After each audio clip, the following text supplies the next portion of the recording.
is having audio problems, and I don't have a bio of Ian in front of me, so I can just, Ian, if you will, please introduce yourself. And but just a moment, who is our title reader for this evening? That would be me. Yay. Okay.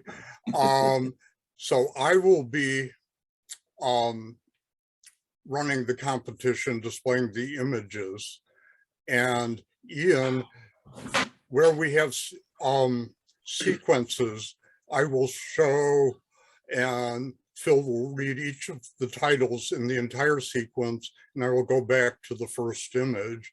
And Ian, if you could, when you're done with your critique, say something like next or go or something, and then I will move forward. Okay, thanks. So It's on you, Ian. Okay, so I think this is the first time I've judged for you folks, which I appreciate the invitation. I really enjoy judging. I've probably judged for, I think, almost all of the Bay Area camera clubs at this particular point at one time or another. So I've been doing this for a little while. But my background is, so I have both a bachelor's degree and a master's degree in photography. I went to the Rochester Institute of Technology for my undergraduate. I went to the Hartford Art School for a graduate program in photography. That was in Connecticut. And so I've been doing this. Photography has been pretty much my life for a long time. Greatly enjoy everything that I've been able to do with that. So I've done a lot of different photographic projects over the years. I've photographed everything from, just travel stuff to, I've shot yacht racing, all kinds of other weddings. I don't do weddings anymore. So, and most of my time I spent, I was a teacher. So I taught photography for almost 20 years, all at the college level, at a few different colleges, both in Connecticut, here in California. And I taught pretty much every subject you can think of at one time or another, just because that's what they told me to teach that quarter. So I've worked under most things.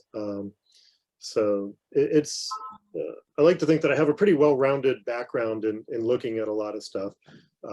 And I just enjoy looking at photographs and trying to help people figure out how to make them better, or maybe help them see things in a new way. Generally, the way that I critique something is I will look at both of the technical aspect of the image and the aesthetic aspect, and then I'll try to figure out how they balance. So an example of that is, compositionally, your shutter speed is going to drive motion and time through your image. So is the shutter speed you used for that image appropriate for the composition that you're trying to achieve? That's just one way to sort of think about it. So it's a little bit of a different way, and it's the way that I've worked on teaching for a while, to get people to understand how to take their camera settings and really create compositions with those. So I hope that will be helpful for folks tonight. And I'll stick around a little bit afterwards. If people have questions, I'll be happy to answer them as well. So other than that, I think we're ready to start anytime. thank you. All right. And let me try and bring up the screen. So we should all mute ourselves. Muting. It doesn't hurt.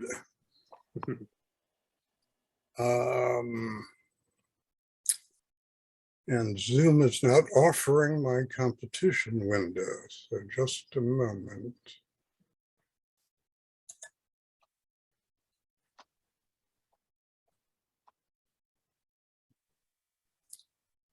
Oh, there we go. Just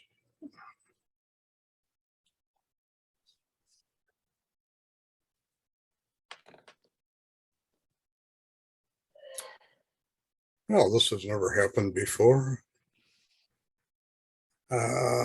Just a moment. I'm forgetting to press a certain button. I haven't done this for a while, so bear with me. Steve, one idea is even though Bill can't talk, he could maybe run it. Well, I just have to get to a certain screen. Just a moment.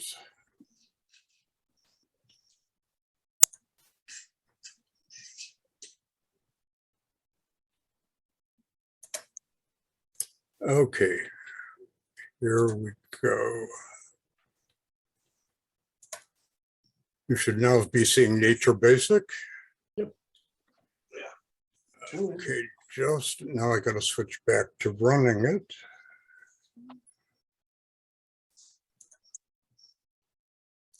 Okay, Nature Basic 2 images.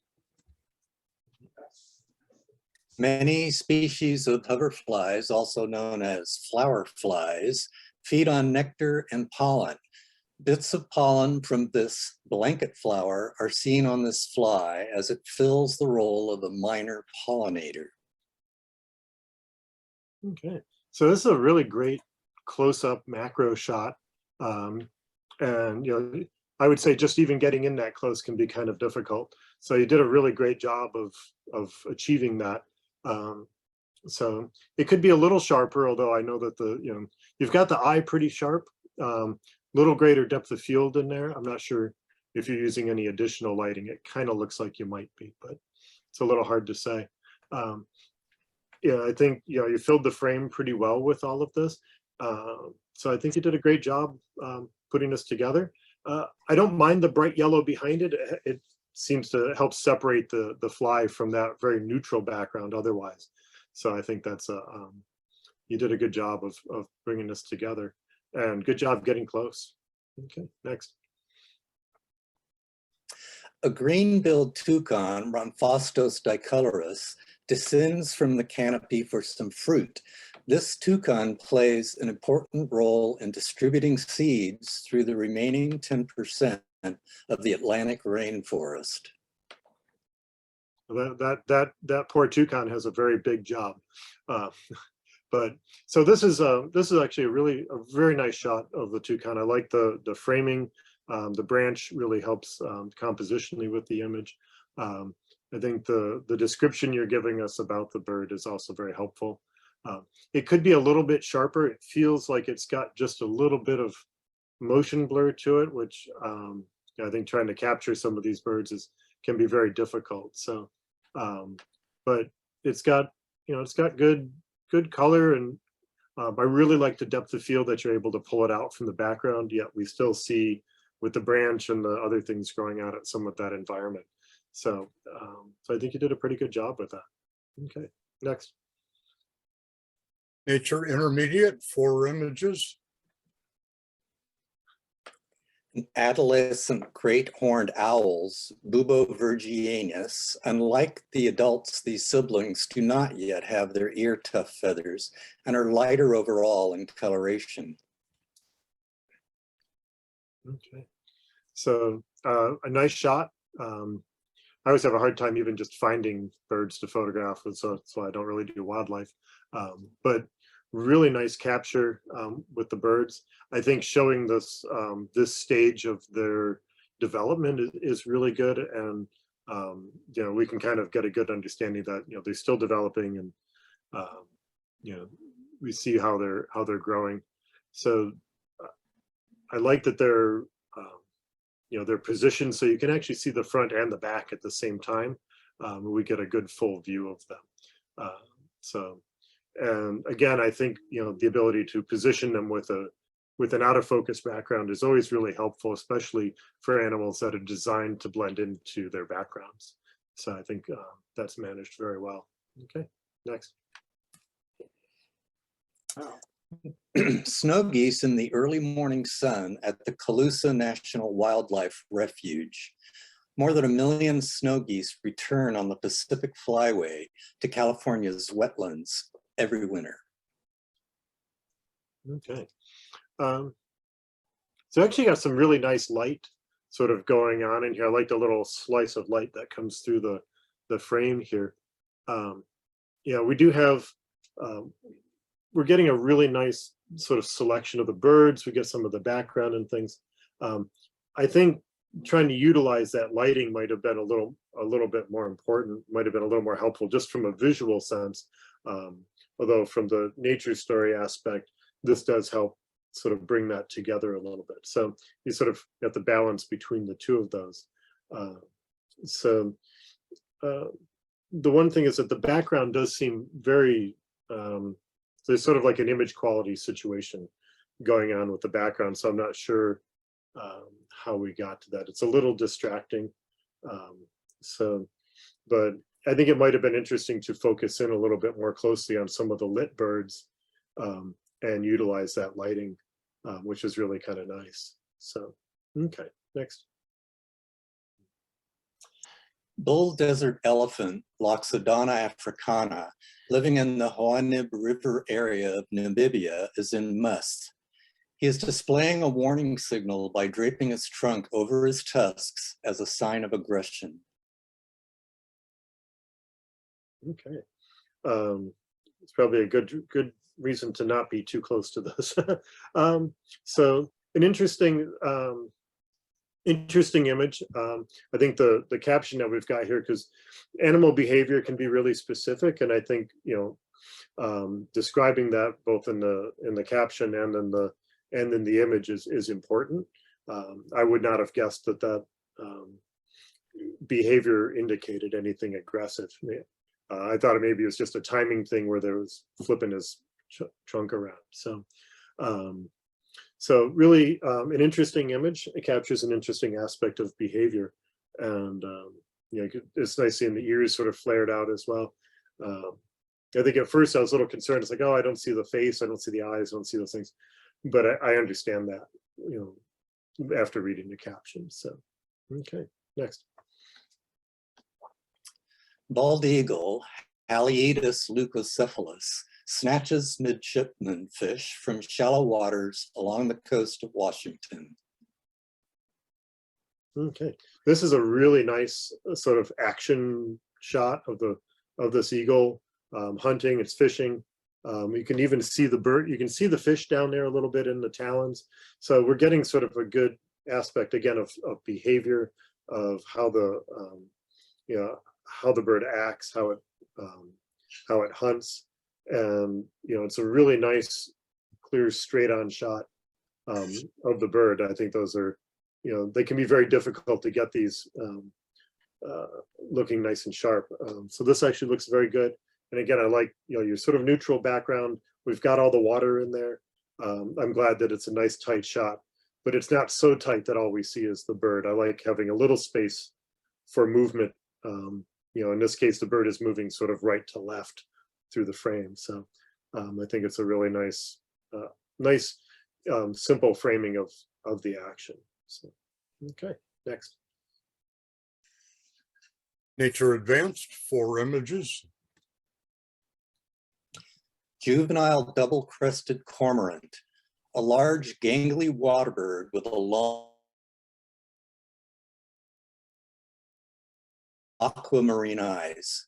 After fishing, they stand on limbs or stumps to dry out.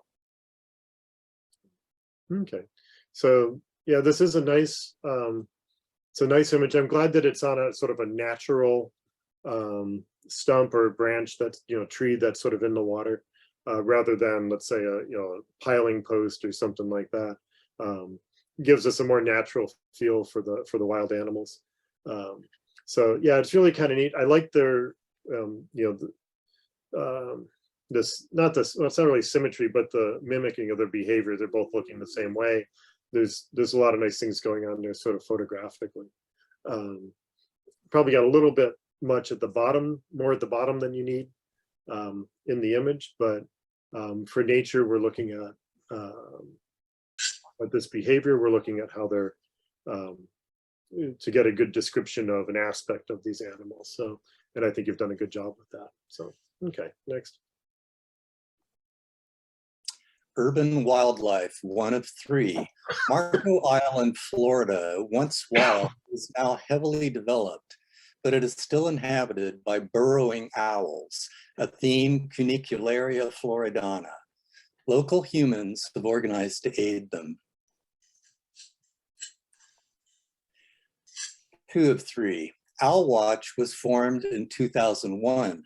Volunteers identify and rope off areas around burrows, erect perches, and recruit homeowners to host owls. Hosts receive $250 a year. 3 of 3. These owls mate for life and return to the same burrow each year. Males are usually lighter in color as they spend time in the sun, keeping watch over their mates and owlets. Okay, so this is actually a nicely put together series of images of the owls. And, you know, I think including, you know, things around there, I think that's great because it's showing, you know, not only how the owls are living and where they are, but it's also, excuse me, giving us that interaction with people, maybe not directly, but that, you know, there is some conservation work going on there to help protect these animals. So I think you did a nice job. Can we go through the images? Well, just let me see the next one. So yeah, I mean, even though, like for this image, even though we don't necessarily see an owl in there, we get, you know, it's like with the overall set of images, I think this one helps as well. It's interesting that there's more in the background as well.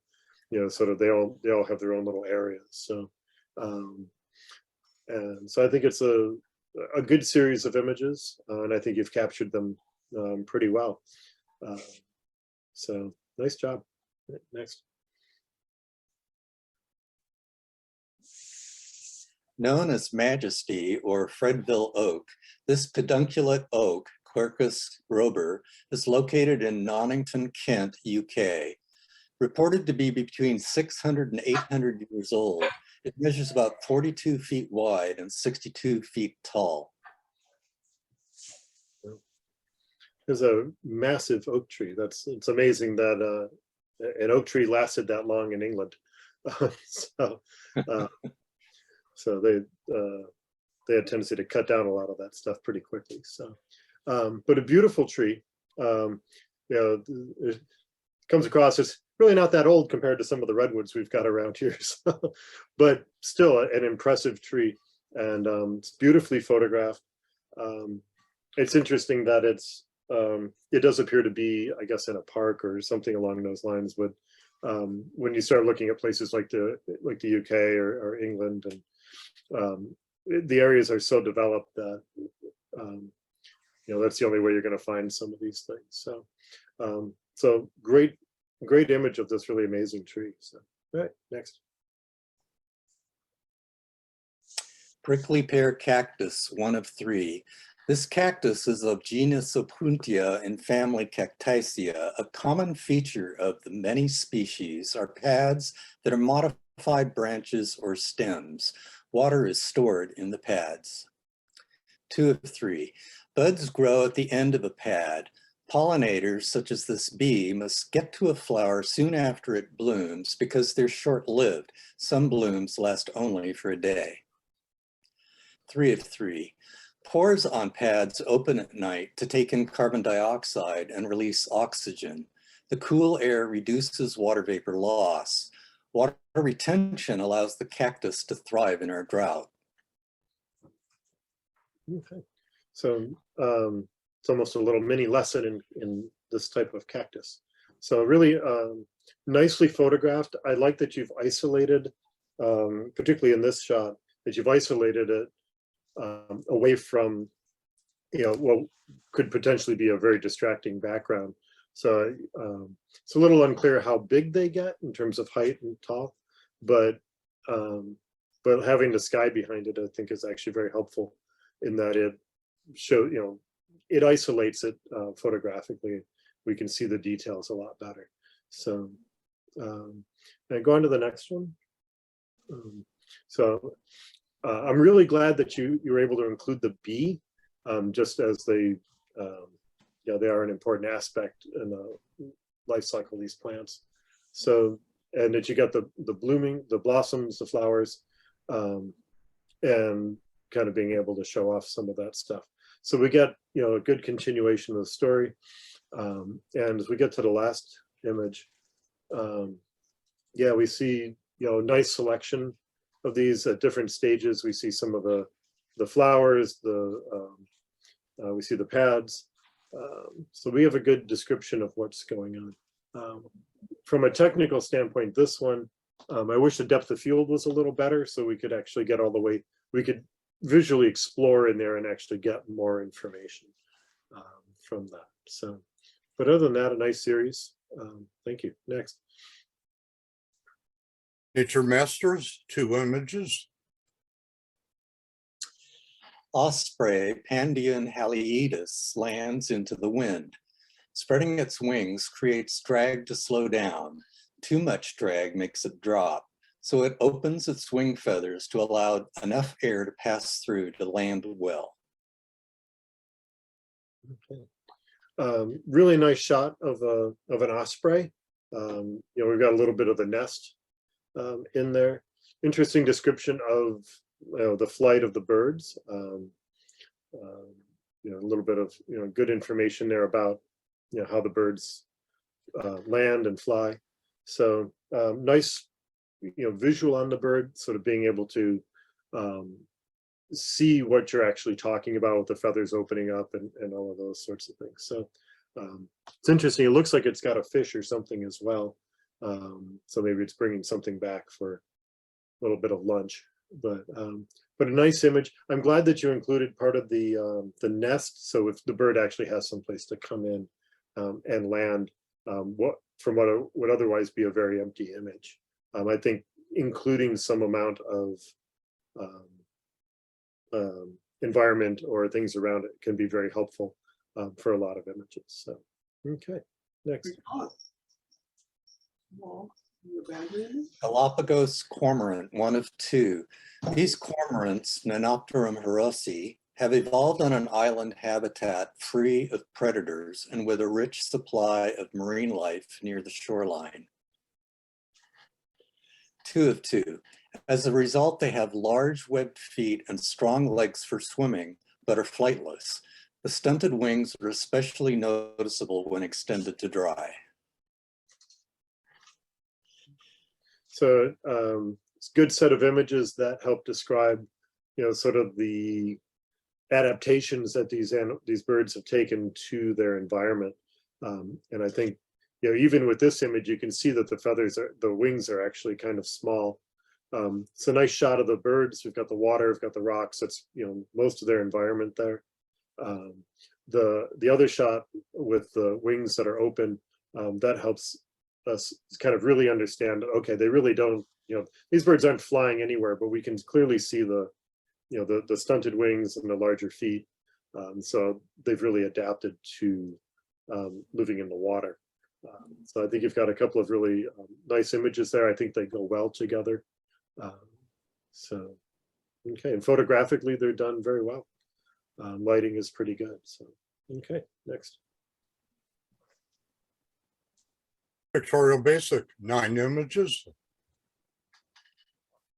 Clouds dance in the sky and sea. Okay, so an interesting image. I always love looking at images of water because water is such an amazing sort of material photographically. It behaves in such different ways all the time. So with this particular image, you have a really great surface of water that's going on in here. And I think it would have been better to utilize that a little more strongly in the image. So I don't think you need as much of the sky that you have above that. And I might have thought maybe including the bridge, a little more of the bridge as a stronger compositional element, because it is such a large and visually weighty object, and it dominates the left side, but it just ends halfway through the image. So I would rather utilize the bridge a little better compositionally the sky isn't really as necessary because you've really got the sky and the clouds almost painted into the water really nicely. And that's more interesting than the actual sky that you've got going on. So possibly a horizontal frame might have been more helpful. It's always a little second guessing, but just some thoughts on the image. So, okay, next.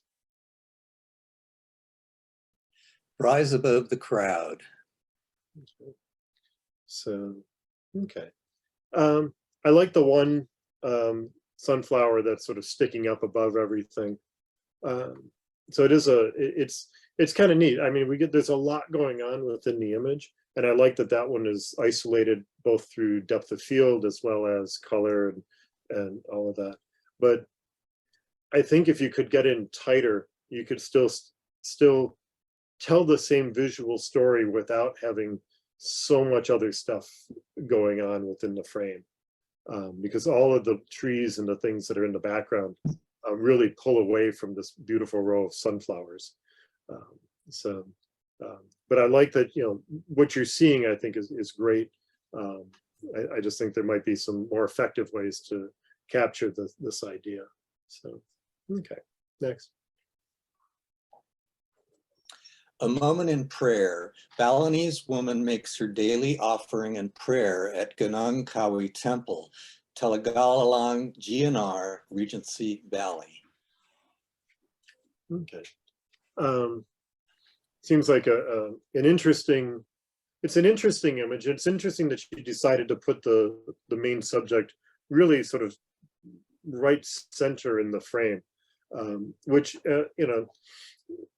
over the years you've heard, don't ever put anything directly in the center. I don't, that's a good thing to learn when you're starting, because we have a tendency to put everything in the center, but at the same time, it can work. And I think it does work here because it isolates her in that center point. And she's surrounded by all of the things that are there, parts of this temple, the brickwork, all these things. And it really makes her sort of alone in the image. So I think it works well that she's actually centered. So it's an interesting image. Seems like a very quiet, serene sort of moment in there. From another standpoint, it comes across, sorry, lost my train of thought for a second, but shoot, totally lost it, sorry. Again, I like that where you're going with this. I think it's an interesting image, and it tells a good story of just one person and this moment in the day. So, okay, next. Meadow of Thistle. Okay. All right. So interesting. This has really great color. And I wish the fly was a little sharper. It was a little bit sharper in the front, but I really like the overall color of things that are going on. And sort of this red magenta mixed in with the greens in there. And I think it makes really sort of striking color contrast. The addition of the fly, I think, is helpful. So compositionally, I feel like this is actually a pretty strong kind of image. I just wish it was a little sharper for that. So, okay, next. Afraid but flying. Okay. So the flag itself has some beautiful light. I love the transilluminated, really glows nicely. We've got a lot of really big primary colors going on here. The blue is really bright, the red is really bright, the greens are pretty much everywhere else. So what I'm waiting for in this image, and I think it's interesting, and I like that it doesn't have the sky, but what I'm waiting for is a better sense of this place. I wish I knew more, because I've got a flag flying, I got a flagpole, and that's really dominating the image. But I'm not sure kind of where we are, because this could be a lot of places. And not in a travel sense, but in more of just, I want to know more about this particular place. What is this building? It's a little hard to, there's some lettering there. I'm not sure what that is. So I kind of wish I had a little more information going into this. So, okay, next. Cracked earth, silky sky. Okay. Looks like low tide. Okay. So really great, nice sunset colors in there. And really nice. I love the rolling hills, a little bit of water out there. So it's really a neat, kind of a neat image. There's some layers kind of that are building into this. There's sort of this massive foreground layer that is all of this sort of cracked earth, and you see the dry land.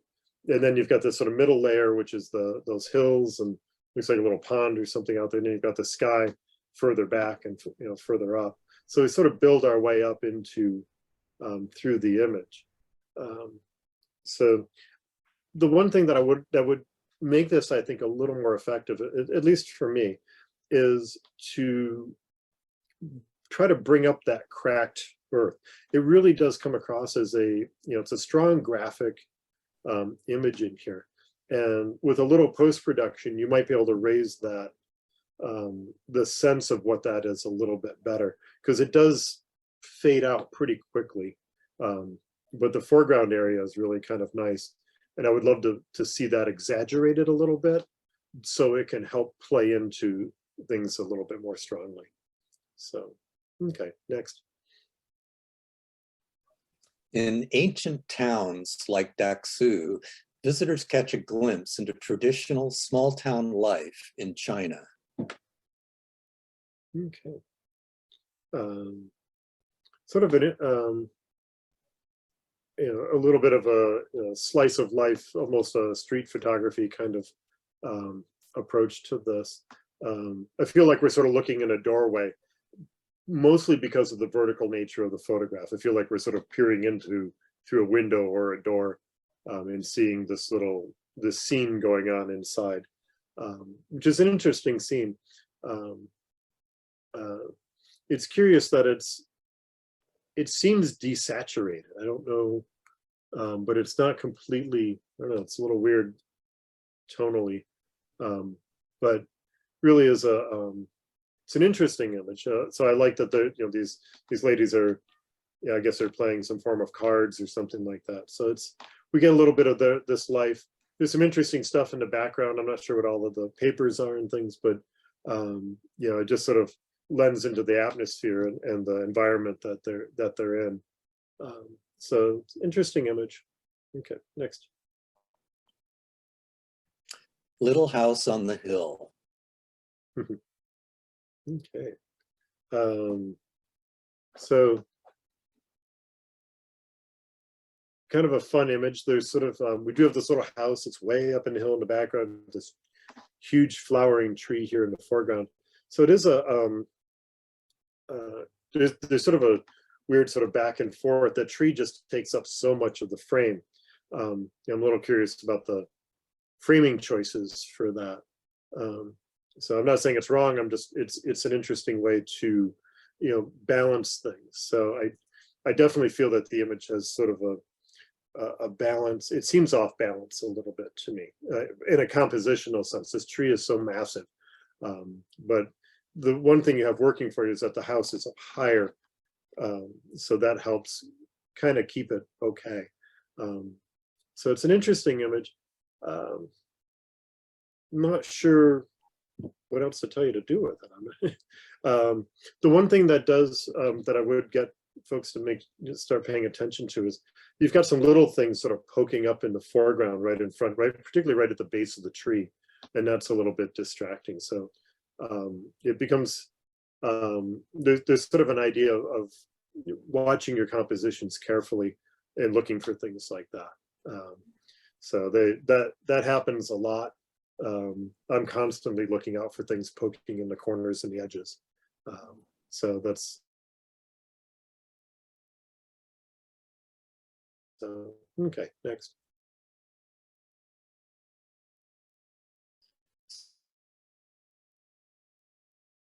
So, okay. Reflections are always really, quite interesting to me. I enjoy reflections a lot. And I like sort of the waviness that's in the glass within here. To me, this is very much an architectural shot. The one thing that I would treat it that way. And we get distracted by the reflections, but consider this as an architectural shot. You have a very symmetrical subject matter here. It's not perfectly symmetrical because there's other things going on, but I would try to make sure that the vertical lines are vertical, the horizontal lines are horizontal, things like that, treated architecturally, and it'll be a bit of a stronger image. But I like the capture of the reflections. So, okay, next. Pictorial intermediate, 3 images. Morning light at Tamales Bay. Beautiful sunrise there at Tamales Bay. That's a view I'm not too familiar with, that I haven't been up that way in actually quite a while. But a beautiful sunrise. I got really kind of lucky with that. Nice foreground, nice layering through the image, taking us through, highlighting the bay itself.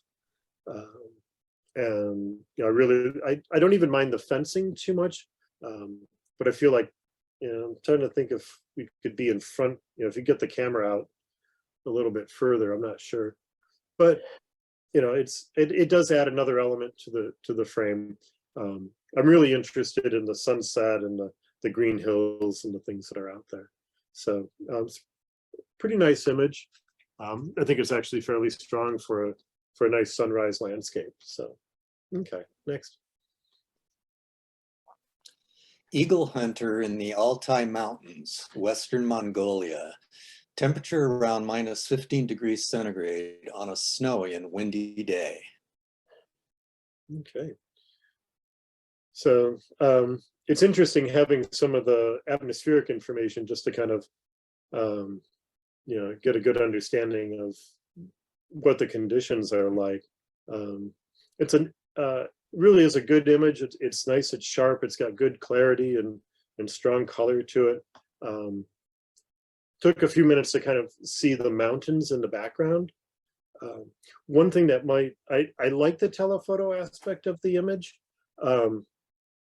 However, I would love to see a wider angle view with a person about the same size in the frame, where we would get that.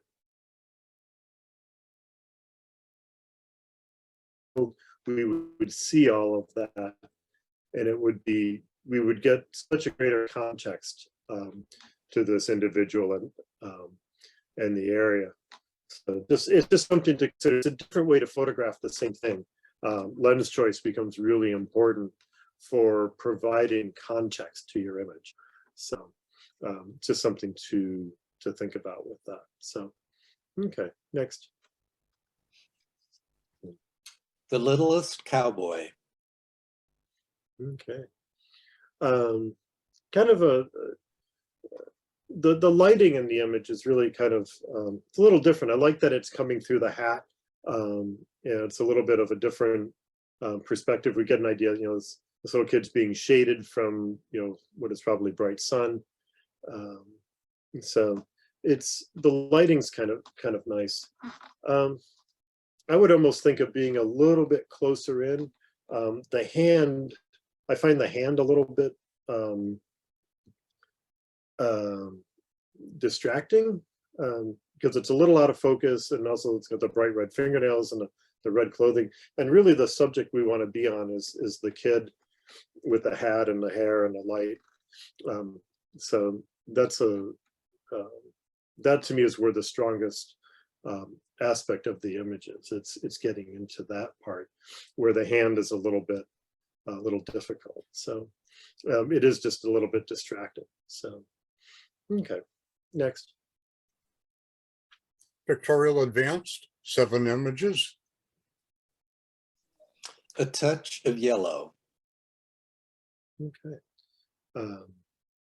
Very nicely lit flower image. I like the little droplets of water. Those are Those add a nice touch to the image. I like that it is, the color is fairly muted, but as you get towards that center, we do get into that yellow a little bit. So I like what you're getting out of that. I think that's a neat, it provides a center point, not only graphically, but from a sense of color as well. So it's really a nice close-up shot. I'm glad that you brought it in nice and tight.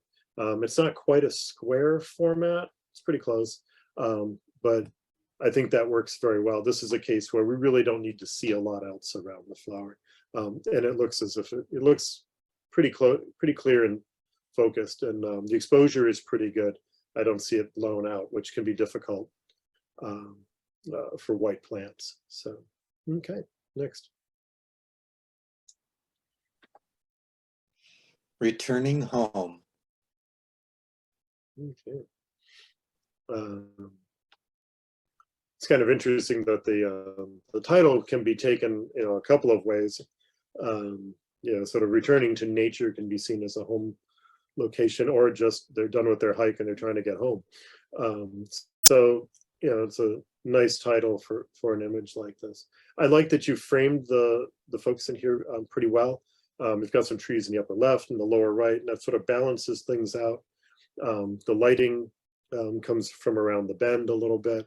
So everything sort of falls into place in that regard. So it's an interesting, it's interestingly done. I think it's actually well photographed. The only thing that I would suggest with something like this is I really like working with wide lenses, and what I mean wide, and I even work with a 14 for landscape, particularly in the forest. And it might be interesting to shoot this even much wider than you have, with the idea of showing more of the forest and giving that, because you have some really nice light going on. And I think that's it would offer a little greater depth of field, make everything a little sharper, and it would give us a greater sense of this forest surrounding the people. I think that might be an interesting way to go. So if you think of working with wider lenses, that might be something to consider. But I think what you've got here is actually quite nice as well. So, okay, next. Cinco de Mayo dancer. Okay. All right, so great color going on here.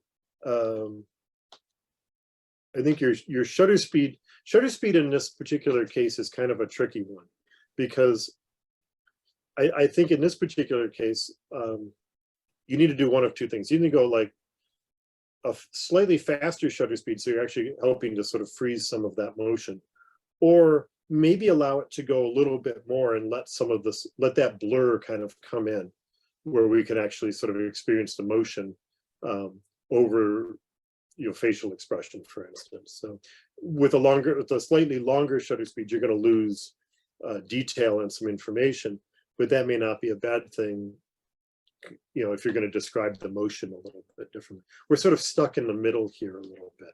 I like the close-up, the telephoto aspect to that, but it might be interesting to experiment with some of that, or to try to drive the shutter speed higher and let everything really just sort of freeze. And we'd be able to see all the folds in the fabric and all the lace and the material. And I think that you sort of one way or the other. And judging shutter speed can be kind of difficult in some frames.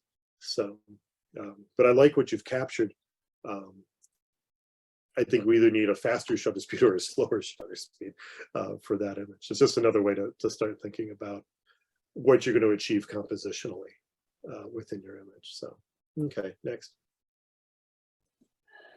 The protector of the last rhododendron. Okay. This has a really nice, lush feel to it. Love the greens and the vertical, the strong vertical framing. Vertical framing goes very well with the subject matter, where it really elongates the trunks of the trees. It highlights it just does highlight our subject matter much better. I like the one little bit of rhododendron that's in there. Everything is so green and so lush. Having those little bits of magenta in there are pretty helpful. It's a nice spot to draw our attention. So I'm sort of drawn to a lot of forest photos these days, but this one I think is actually quite nicely done. The only recommendation, the one small thing I might suggest, is to have a look at it and see if it's actually vertical. Sometimes the trees, it looks like it's leaning a little bit to the right, and that may actually be the way the trees are. It's a little hard to say, but I think if you give it just a little twist, it might just give the picture that extra little boost. So, okay, next. A ballerina with Cuba's Camagüey Ballet Company checks her form in the company's rehearsal hall. Okay. Interesting lighting that you've got here. It's interesting that everybody else in the frame is, fairly dark, not very much light. I do see that you've taken the spot of color idea. So background is monochrome, she's left in color. That does work very well for this. I don't know if you use some additional lighting to this, or if it's just a window that's coming in, but I think you isolated that pretty well. So it's put together nicely. I like that there's other people sort of moving around. I like that they're fully within the frame. You don't really have anybody that's sort of cut off in the framework. So I think that's actually kind of important.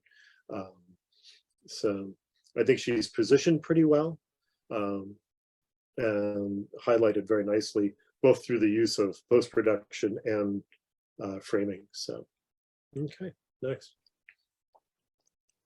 A spooky night in Kent. Okay. So kind of a fun image, lots going on. This one to me does come across as, I feel there's a lot of post-production in this. And the giveaway is the square that's around the moon. So I'm not sure if that was something that was shot separately at the same time or pasted in later. However, I will give you points for having it pointed in the right direction. I see a lot of pasted in moons where they'll put it in the wrong way. The light side of the moon always has to face where the sun is. So you've got the sun down in the lower right, the moon's facing that way. It's kind of a fun image. I don't mind things that are put together, that's fine. Just watch out for things in post-production where you can still see, like I can still see the box around the moon. You definitely want to be careful of stuff like that. So, okay. Other than that, it's kind of fun. It's definitely something to play with. I mean, you could take it further, add some more birds in or something, I'm not sure. But okay, next. Back road. I've spent a lot of time on back roads, so this is actually quite nice. It's kind of fun that the posts are sort of leaning over in the foreground. They're almost as decrepit as the barn in the back. So I will point out that it's nice that you actually got the dry grass to look like dry grass. It took me actually kind of a while to figure out how to make that actually look decent. Found when I started doing too much post-production, the dry grass would start looking really horrible. So it looks very nice in here. So I like I like that you've got sort of a foreground that leads us through the image and out in there. This might be a good candidate to play around with in monochrome if you're looking for something to do. I don't think it necessarily needs to go that way. I think it's quite nice in color. But it might be kind of fun to play with it in monochrome. You might get some interesting results out of that. So, okay, next. Pictorial Masters, 7 images. Okay. Lone raptor. Okay. It's weird because I almost feel like I know where this is. Looks very close to an area near Bishop that I photographed a little while ago. So it's a neat, you know, with these great trees and the reeds in the foreground and things. So I like the one tree. I like the one bird that you've got up there. It does kind of make for an interesting sort of aspect of the image. And I like the, you know, that you've got all of this framing. The lighting is actually pretty nice. With the background, you have almost a silhouette going on, but you've managed a lot of detail in there. So I think it's a nice image. It's nicely framed. You know, you have sort of, I would actually call it a sort of a low horizon line kind of image because of the way where the trees are and the reeds and the cattail stuff. So because you don't really have a sky, you just have these lit hills in the background, lit mountains. So that actually becomes somewhat of the sky in the image. So I think it's, you know, I think it's composed actually quite nicely. So, okay, next. The oil can. Okay, so just to kind of come back to that idea of shutter speed, I think this is kind of interesting because the shutter speed that you've got in here actually shows off that this thing is running, it's moving. So it doesn't, you know, it would easily be looked at as a museum. You know, it's like, oh, is this a steam museum or something like that? But clearly it's running, it's working, it's doing something. And we start looking around, you see that it is, you know, well maintained. It's funny because the oil can, that title actually forces you to explore the image and go, okay, where's the oil can? Because you have such a content-rich image. There's a lot of good, a lot of great detail in here. You have good depth of field. I like the inclusion of the kid that's over here. It sort of gives us a viewer, someone to share this with somewhat.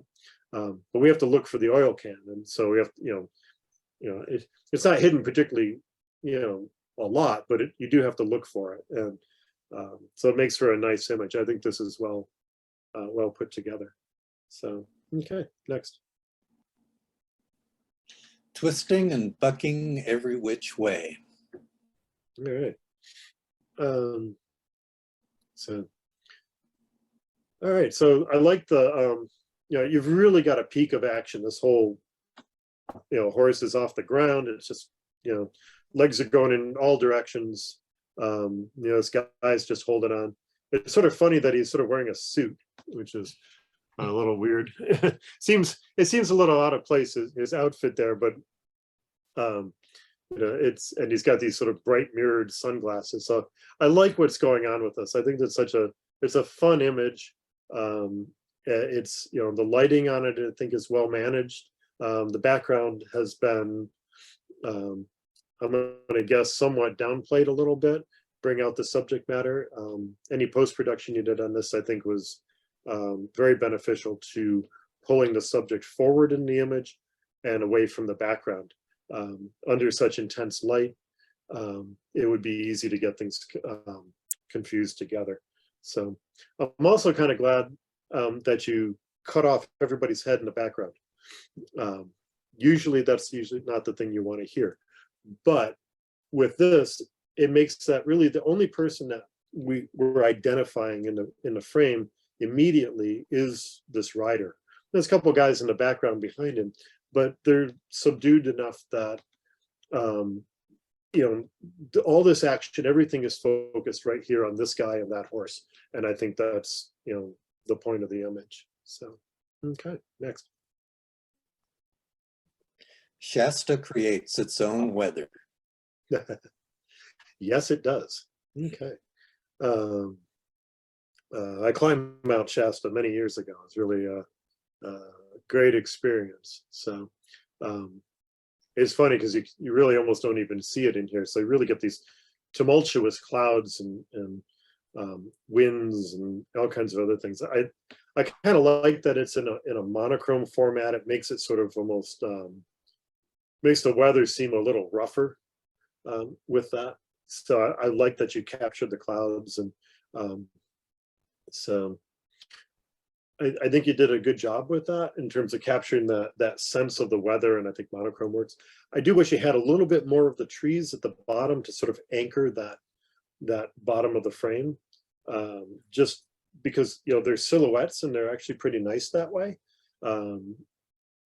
I wouldn't want them to take up more of the into the frame more, but if you had a little more frame at the bottom, that would be probably beneficial to this. So I like that you've got the ridge lines and all the other things kind of going on in there, and they all sort of lead up into this, you know, crazy bit of weather up there. It can be pretty rough, so it's kind of neat to see. Okay, next. Lake Albert, Oregon. Okay. This is actually quite a nice monochrome image. I like that, you know, the edge of the lake sort of goes along and is lit up pretty nicely. You've really got some great clouds going on through the in there. You know, people pay good money for good clouds if you can get it. So this is really nicely done. It's a good, solid monochrome image. I like that we can sort of get pulled into the atmosphere of the image. You know, so we get a little bit of a reflection going on there. At first, I thought it might have been mono lake because it kind of looks in that direction, but it's not.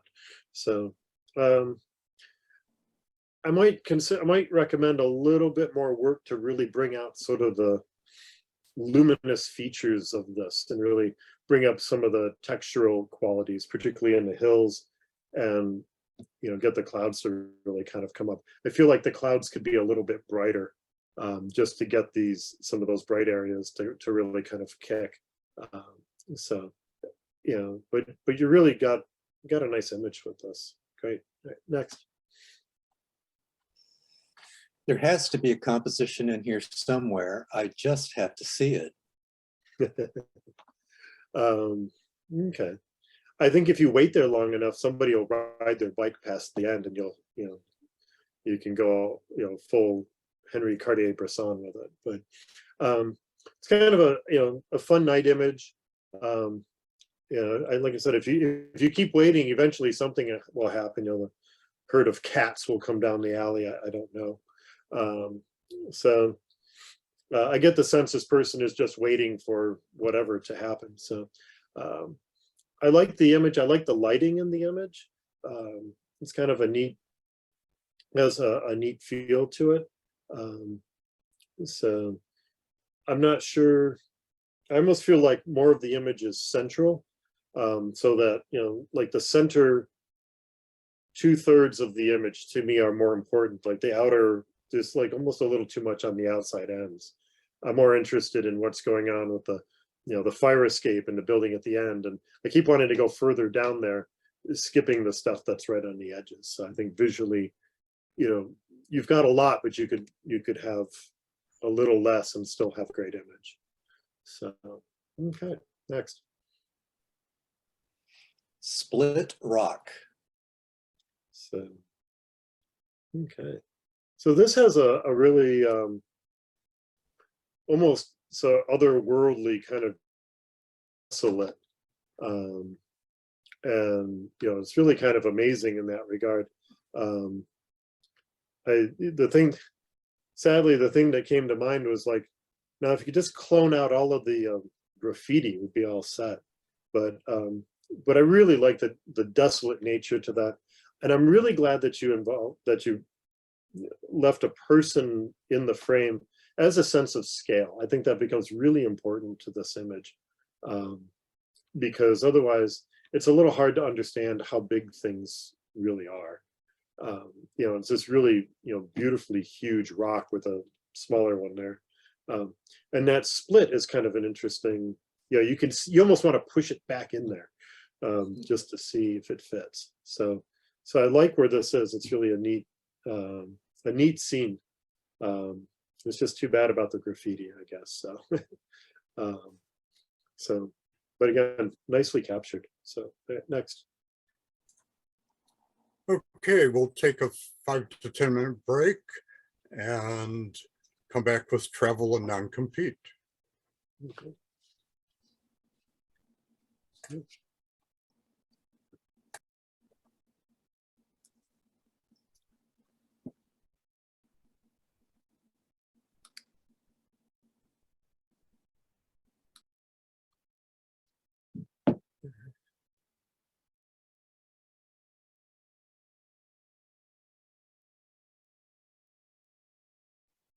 Good pictures this evening. Really good. Yeah. Phil, are you still there? I wanted to compliment Phil on his excellent Oh, If reading. you're complimenting me, I'm turning my microphone back Oh, on. I wanted to compliment you on how well you are reading the titles. I appreciate the fact that you speak Latin so fluently. Oh, thank you very much. Well, or read it fluently. 12 years of science really helped. Oh, Great. Great five job. years of Latin, 2 years of Greek, and I was a classics There you major. go. Used to make a joke when I saw those Latin words, I'd say, God, they look Greek to me.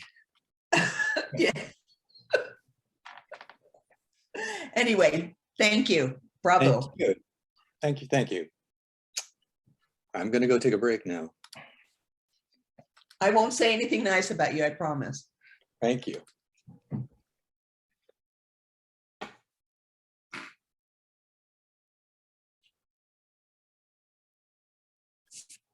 Hi, Nancy.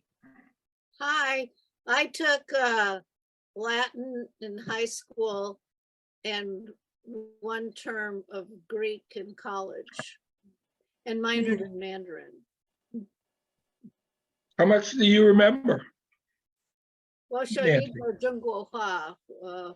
Okay, that's I know that in Latin, the first thing we did was all Gaul is divided into, was it 3 or 4 4 parts.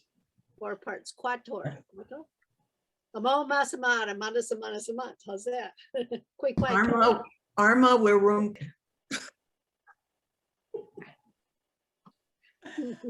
I actually didn't, I changed my major from classics to art history because I felt like classics was completely useless.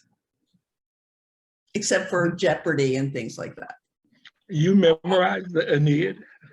No, just the beginning, just the first, I think that was the first half of, first paragraph or something like that.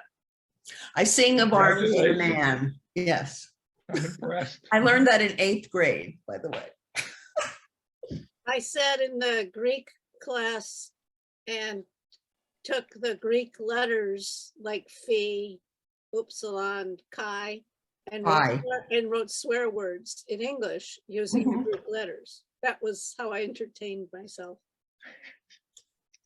When I didn't want anybody to read something, I used to write it in Hebrew. I used to write it, the English word in Hebrew, with Hebrew letters. We're we're copacetic. That has a Latin root, I'm sure. Sorry? Copacetic? I'm sure that has a Latin root. Copacetic. My mother said, take Latin because it'll help me with my vocabulary. It will, and grammar, yeah. And it ruins you for life, actually. It does. It does. It It does. just ruins you for life because you're spoiled. My favorite thing in high school before boys was diagramming sentences. I loved it. Future math major there. My favorite thing was diagramming sentences too. Oh, really? I loved it. And me too. I loved it too. Who else? Ellen, I loved it too. See, girls can be geeks too. I am keeping my mouth shut. You better.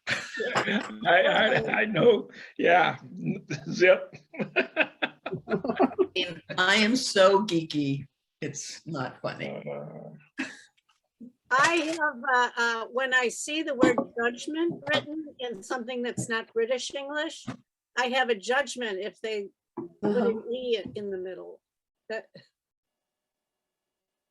because judgment in Yes. American does not. Yeah. And every single time I see that damn sentence with it, I look at judgment and I think, I'm judging this person. I'm making a judgment because they put the E in. With you on that. Ah, really? Trisha, we're well, Hey, you know, could have guessed. sisters of the heart. Absolutely.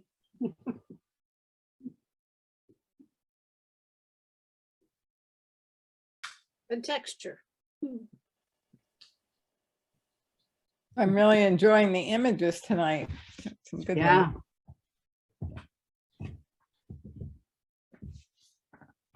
Very much so. Are we having any considerations, new considerations of infrared photography since the Webb telescope show? Ah, You know, they paint the pictures to a certain. Yeah, well, they have to, yeah, they're putting in color. Yeah. Yeah. And it really does look spectacular. But I mean, just having all those spots, even if it was black and white, Yeah. I mean, it was just to think that those light rays got stretched out so long that they're now in the infrared region. Yeah. What was this? The Webb Webb telescope pictures. Space telescope. so had the they- fo- they have the end of the spectrum that's only black and white. They didn't use a full spectrum that they can. No.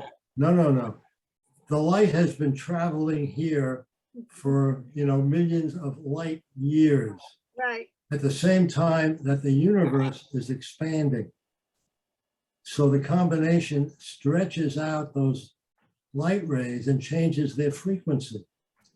And what started out in the visible spectrum, let's say, is now only in the infrared spectrum. It's a longer wavelength. And so if you want to see that light, you have to go into the infrared and build a telescope that will pick up and focus infrared wavelengths. So what nanometer is that? Oh, I don't know the actual, I had 590 nm for a full spectrum infrared camera, but I wonder what they, the black and white. I mean, the infrared spectrum is pretty wide, so I don't know what range they're working in. I was just wondering what the numbers, being a numbers person, I like to see that. But did anybody see Nova last night? No.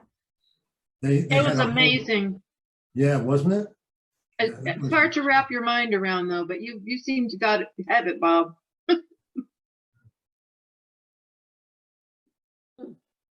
Yeah, pretty profound. Yeah.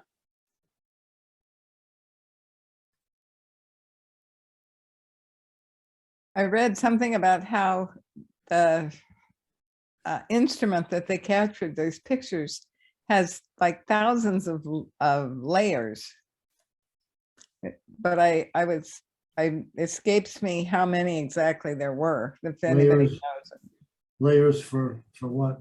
The images that the telescope is grabbing. Oh, You know how like you stack images to take a flower picture or something? These Yeah. images had to be stacked in order to okay. make something of them. At least that's what I understood, but Yeah, I could be wrong. Yeah, they take the images and they will shoot a high number of images and they'll combine them together to build the exposure together, and then they'll layer in the infrared and the visible and these things together to create a single final image. Yeah.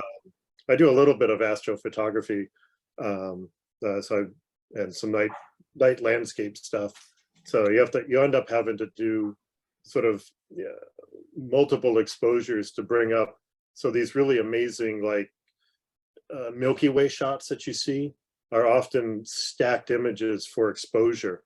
Not like HDR, it's a little more like, think of multiple exposure of just building the light. So just adding it together to get it to really come out. So, And it has to do with the movement of either the Earth or in this case, the telescope itself. You know, it's if I would expect that the Webb telescope is moving somewhat relative to the Earth, but if it move when you take night pictures just out of your backyard, I think it's like maybe a 1 to 2 minute, if not, kind of max no, it's, before you hit. Is that right? So- Roughly around there. so what it comes down to is it depends on the focal length you're using. So if Yeah. you're using about a 14 millimeter lens, if you go past about 20 seconds, you Yeah. will see star trails. And if you go down to like a 6, if you keep going up, and if you get to like a 50 millimeter lens, you're up to like maybe even only a few seconds, and that's not enough to really capture a good Milky Way shot, for instance. So what you want to end up using is a star tracker, which is basically an equatorial mount. So you have to align it so that it'll counteract the movement of the Earth, and it'll keep the camera pointed at the thing you want it pointed at. So I actually photographed the Orion Nebula from my front yard standing under a street light. And I was able to get a pretty decent shot with a star tracker from that. And I only ended up using, I think, like 5 to 7 frames, and was able to pull together a pretty decent image. I mean, it's not fantastic. It's not, what you're seeing a lot of other people do, but I was pretty happy to make that happen from my front yard. So that was a year or two ago. So I'm still working with the star tracker because you have to get it aligned really well for it to function well. But I'm going to try to go to a Bortle Zero desert area this fall. How would you adjust your settings versus being in a more urban area? I think I'm not really sure. I would just try to, you're constantly fighting a balance between exposure and image quality with the night stuff, particularly star photography, like the night sky kind of stuff where you get the Milky Ways and other things like that. Because obviously, if you drive your ISO up higher, you can get better, you can get more light, you can capture more light. But the problem is, once you drive the ISO higher, then you get lower image quality. Additionally, with the higher ISO, you get a faster, you can utilize a faster shutter speed more effectively, so motion becomes less of an issue. But again, you go back to that image quality problem. So if I know for my camera, if I get above about 6400 ISO, it's not really, I'm not comfortable with that. That's not really helpful to me. There are some ways to mitigate that, but I haven't quite gotten into a lot of that stuff where you were doing sort of like black screens and then you're subtracting the noise. And there's a lot of work that goes into that I'm not quite into that level of it yet. Most of my shots are actually a single shot. If you look at my website at some point, you'll see a lot of night stuff on there, even on the front, at the front page area. And they're almost all single shots. So I kind of, that's just like how I like to shoot. So, but I have gotten into sort of some of the multiple framing stuff. I would love to go someplace that is that dark and shoot. And I've been a few places. If you go out near Bryce Canyon in Utah, there's some areas where it is dark. It's like real, it's dark on another level of being. I grew up in rural areas where it was pretty dark. This is like, you're at about 7,000 or 8,000 feet and it's just dark. It's really good. Do you know that it may be the only Bortle Zero area domestically? It's a place called Massacre Rim in Northwest Nevada. Okay, I'm not familiar with that, but I wouldn't be surprised. I've driven across Nevada at night a couple of times. It's I've been busy looking for UFOs more than anything, but who knows? So, I actually caught some a couple years ago. all right. So, we went to Chaco a few years ago, and it's a designated dark sky site. Oh, and, that would be and it was just a beautiful place to be. That's in New Mexico, the northwestern New Mexico, and you're in a canyon like that. It's not really a steep canyon, but but the rangers actually have a telescope set up and gives ranger talks, and it's like you said, it tracks can track whatever you're looking for, a nebula, or I'm not that familiar with astronomy, but it was just really incredible to see what they're doing and how beautiful the night sky is in those places. Yeah, we did some astronomy nights in Glacier National Park a few years ago. And if you go up there, they do them almost weekly through the summer on the St. Mary's side, I think. And it's pretty dark there, but they did another one. You actually had to get tickets to it, actually in Logan Pass up in the visitor center up there. And they actually restricted the cars coming and going after a certain point. And there was a local group that brought up, and they had huge telescopes up there. It was absolutely amazing to you could just walk from telescope to telescope and talk to people, and they had it pointed at different things. There are probably like 8 or 10 telescopes up there. It's amazing. That was the host for the campground. He had one set up, and some of the campers could come over and see what he was doing and ask about things or where they wanted to point the telescope. And he came down from Oregon just to stay the summer there so he could use his telescope. That's awesome. It was really nice. Yeah, we're even the Eastern Sierra is pretty good. You get out pretty well from there. Or if you want to get up someplace, you can drive over. I've driven over Tioga Pass many times at night, shot up there. So, and if you drive in after a certain amount of time, the rangers don't stop you. So, the gates are closed. The booth is closed. So, yeah. Okay, I think we'll go on to part 2. And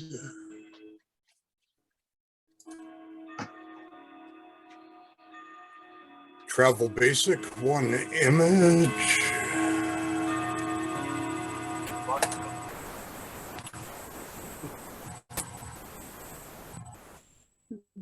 Twilight in El Paso. Okay. Speaking of night shots, here's a interesting kind of night image. So as far as we have really kind of a fun shot with this. It's got the the bend of the road. It's sort of a this highway scene up here, and then all of the lights from the town down below. I really like the light. I like the way the sky kind of, you go from almost from this like nice sunset colors right out to almost black in the corners there. So kind of an interesting image. It has sort of this multiple layer effect going on. So it's a good kind of image. It's a little ambiguous in terms of place, but I think that's probably okay. But I think it's pulled off pretty well. You just got to get the people to take their foot off the brake pedal down there. So so it's not lighting everything up too badly. So, okay, next. Travel intermediate, 3 images.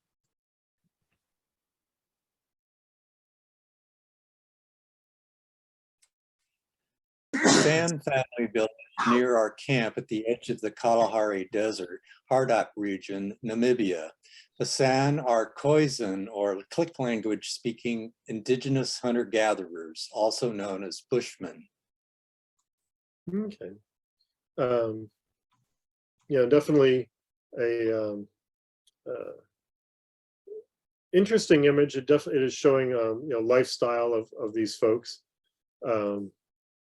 sort of out, very, very simple lifestyle. Little hut that's going on here, the other people standing around. So there's the light is really kind of nice, the way that kind of washes across. So it is showing off a bit of lifestyle for this group, for this family group. So it's interesting that, they've got a fire going. I'm wondering if they're getting ready to cook something or a little bit more of what's going on. But lighting is really interesting, and it's an interesting image. Okay, next.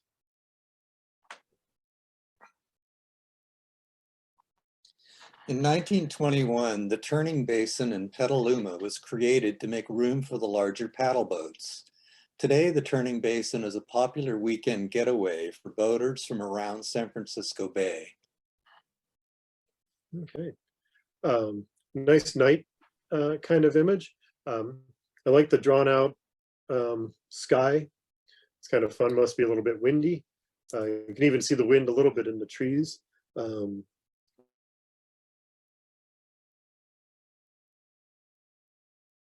Or the water doesn't seem to be as blurry, which is always seems a little weird, but that's okay. I like the wide view. We get the row of the boats. We get, sort of things going on. As far as the grass at the very bottom, I kind of feel like either a little bit more of it or try to get rid of it. You definitely don't want anybody falling in the basin in the middle of the night, but so you got to be careful how close you get. But I think maybe that to me is somewhat distracting, because you have really a nice scene with the clouds in the sky and the water, but the grass is distracting to that. So, but everything else is photographed pretty well, and it has good color and good capture for night work. So, and nothing really seems overly blown out, which is really helpful. So, okay, next. Passageway beneath the Sar of El Korbat Ujid, an ancient fortified village in Morocco. Okay. All right. So good architectural kind of subject, the way it sort of bends and curves back into the frame. The one aspect with this that I would point out is that because you have this very bright area here in the foreground, it sort of flattens out the image a little bit. It doesn't, when we go from darker out into light, we're going to get drawn into the image, but here we're sort of starting off bright and it gets darker as we go into the distance. So it might be interesting, it would be an interesting comparison if you have another image, at least for yourself, to if you have one where it's dark in the front and lighter in the back versus lighter in the front and darker in the back, just from a compositional comparison. But I like the alternating light that you have going through there, and sort of going off into that. I'm glad it's a vertical frame and helps show off some of that. So, okay, next. Travel advanced, 5 images. A sunny day means wash day for villagers on the Irrawaddy River in rural Myanmar. Okay, so very colorful kind of scene. Lots of great color in the cloth and the fabric and the, I guess, blankets or clothing that are out. So it really does have a very colorful kind of look to it. I think from a travel perspective, we're seeing this sort of slice of life, kind of how people live. See the stuff that's laid out. You can see the people actually washing things, the houses, the homes, all of that stuff. So it's an interesting kind of thing to that. It might be interesting if it was more of a further horizontal frame. I'm not sure what else is outside the edges, but we might get even greater and more information going on. So I do like what you've got. It's got nice layers. It's got the people at the bottom, sort of goes all the way up between the river and the houses. We can sort of get an idea of how they live and where they live, that kind of thing. So, okay, next.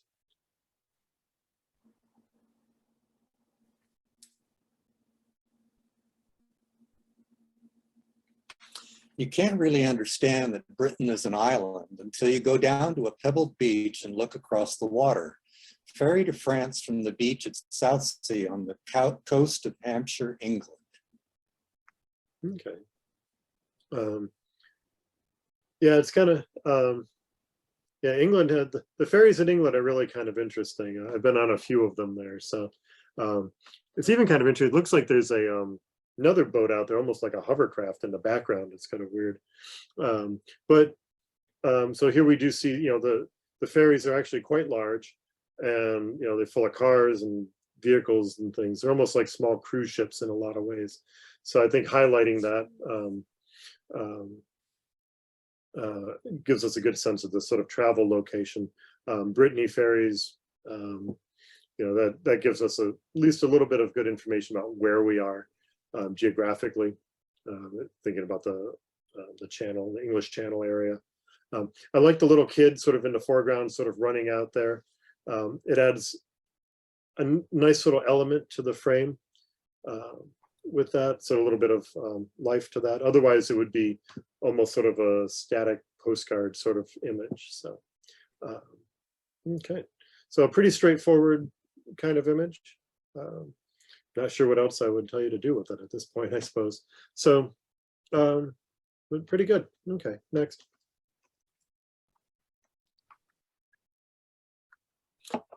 It's a scene of organized confusion in the staging area as parade participants seek their groups and await placement in Oaxaca's Magna Comparsa, the city's largest Day of the Dead parade. Okay. And I think you've kind of captured some of that confusion. There's a lot of, people standing around here and different elements, to the parades. I think we get that there's a parade float going on. There's a little bit of text in there. Text is always like good clues in an image. If you're trying to figure out where you are, any kind of text in an image can be helpful for that. So it's funny, I do like the idea of confusion here. So if you start looking at people's faces, everybody sort of seems to be looking in a different direction, trying to figure out where they're going. So I get that sense of confusion to that. I like the bright colors. I like that it's sort of compressed. That adds to that that layer of confusion a little bit. So I think it's pretty well captured for the subject you're looking at. Okay, next.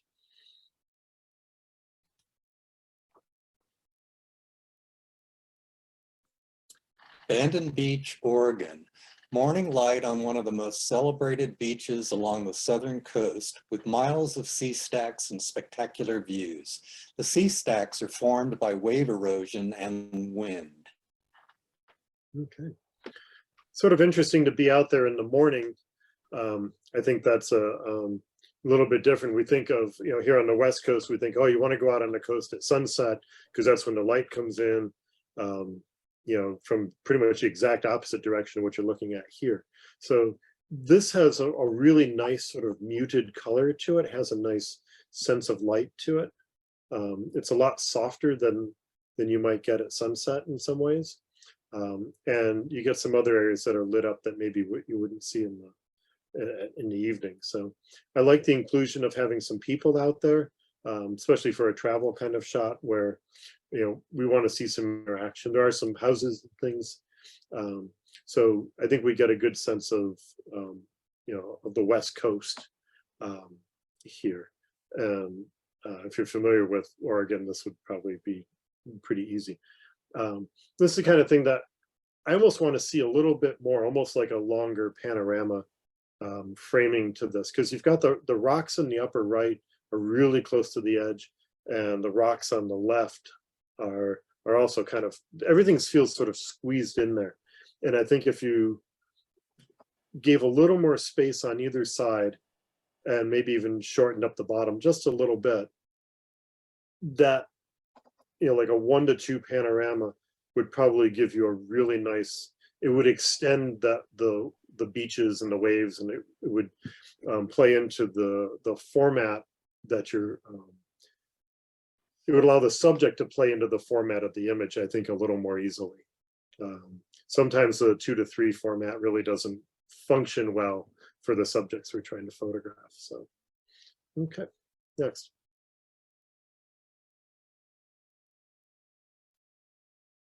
The full strawberry moon rises over San Francisco, one of the world's most iconic cities. So if you're going for obviousness in travel, I think you nailed it. Golden Gate Bridge is pretty iconic. But I like the image. I like seeing the moon coming up through here. We definitely, we know right where we are, especially living here, but I'm from the East Coast, and if I saw this before I moved out here, I would say that's California, that's San Francisco, because of the bridge. Everybody knows that. I even like the inclusion of the, those little people that are out there. While they're not a huge element in the frame, they give us a little bit of a sense of scale. We start going, oh, okay, we sort of see things. The moon coming up, I think, is a nice element as well. Yeah, I might actually try to darken the image down a little bit, or try to do some post-processing to get the sky maybe a little bit darker, just to get the moon to play a bigger role in the frame. Not a huge amount, you don't want to make it really ridiculous, but you want to get it so that the moon is going to play a stronger role with that. But I like the viewpoint. I'm actually pretty familiar with where that is. Okay, nice. Next. Travel Masters, 6 images. The surreal Wawip hoodoos are created from soft white Entrada sandstone columns topped by harder, dark Dakota sandstone of conglomerated pebbles. Grand Staircase, Escalante, New Mexico. Is that National Monument? Oh, sorry about that. Yeah, you're probably right. So, because I don't think that's New Mexico, but that's okay. Okay, so really nice, nice sort of landscape image. It is highlighting a part of the Southwest, and I think we get that pretty well from just looking into the scenery of where we are.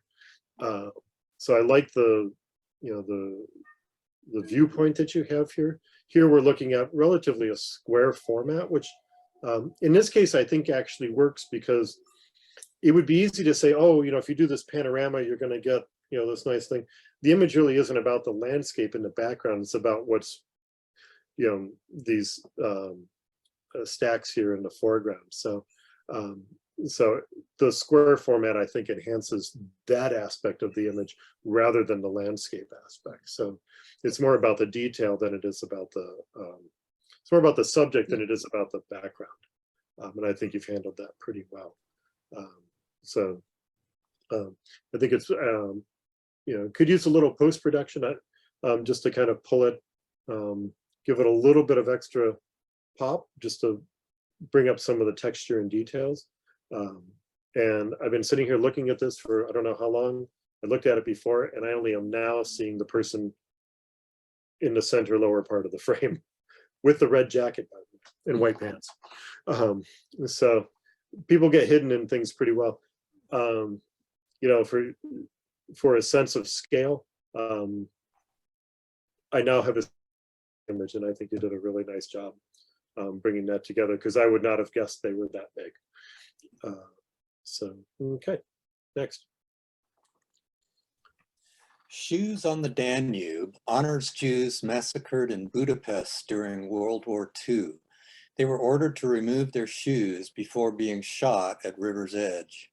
The bodies were carried, then swept away by the water. Yeah, this is I think included in a travel category. I think this is a pretty powerful location, and I think the monument that's there is particularly of interest. And so I think bringing that, sort of describing what we're looking at, because I think if you weren't aware of what this was, then you would kind of try, it might take a few minutes to really understand it. So I think it's good it's a good image of that. I'm glad that you included a large portion of the river and that aspect, because it plays such a strong role in the scene that you're depicting. So this is I think, a pretty strong image. I think it works well in travel. Travel isn't always about postcards. You know, sometimes it's about, you know, the story of that place. And this has a pretty powerful story. So, okay, next. Bike racing is big in Indiana. The Little 500 at Indiana University draws over 5,000 people annually. So I like the tightness of the image. And I think that's, you know, makes for a good sort of sports kind of shot. I'm not sure it works really well in travel because we have really no information about place. There's bike racing everywhere. And so I'm not sure how well this functions in travel. There is a really interesting thing about this image that I've been really trying to figure out since I started looking at it. And for some reason, the image itself looks like it's been stretched horizontally. And I'm a little curious as to how it got that way. I don't know if it was something that where the aspect ratio was changed, or if it's something that happened in camera or something optically, but it's really sort of strange. Because even the handlebars seem wider. I'm not sure, you know, if we look at it, maybe it's just a function of the lenses combined with how the shutters work. I'm not really sure. I know that sometimes the action of the shutter can change some of the things going on in the frame. So, so it's an interesting image. I think it would go better almost as a journalism shot than travel. If you wanted this in travel, I think we need much greater context of the image for it to make sense in travel. So, okay, next. Northern Illinois has its own cowboys tending herds of grass-fed beef. Okay.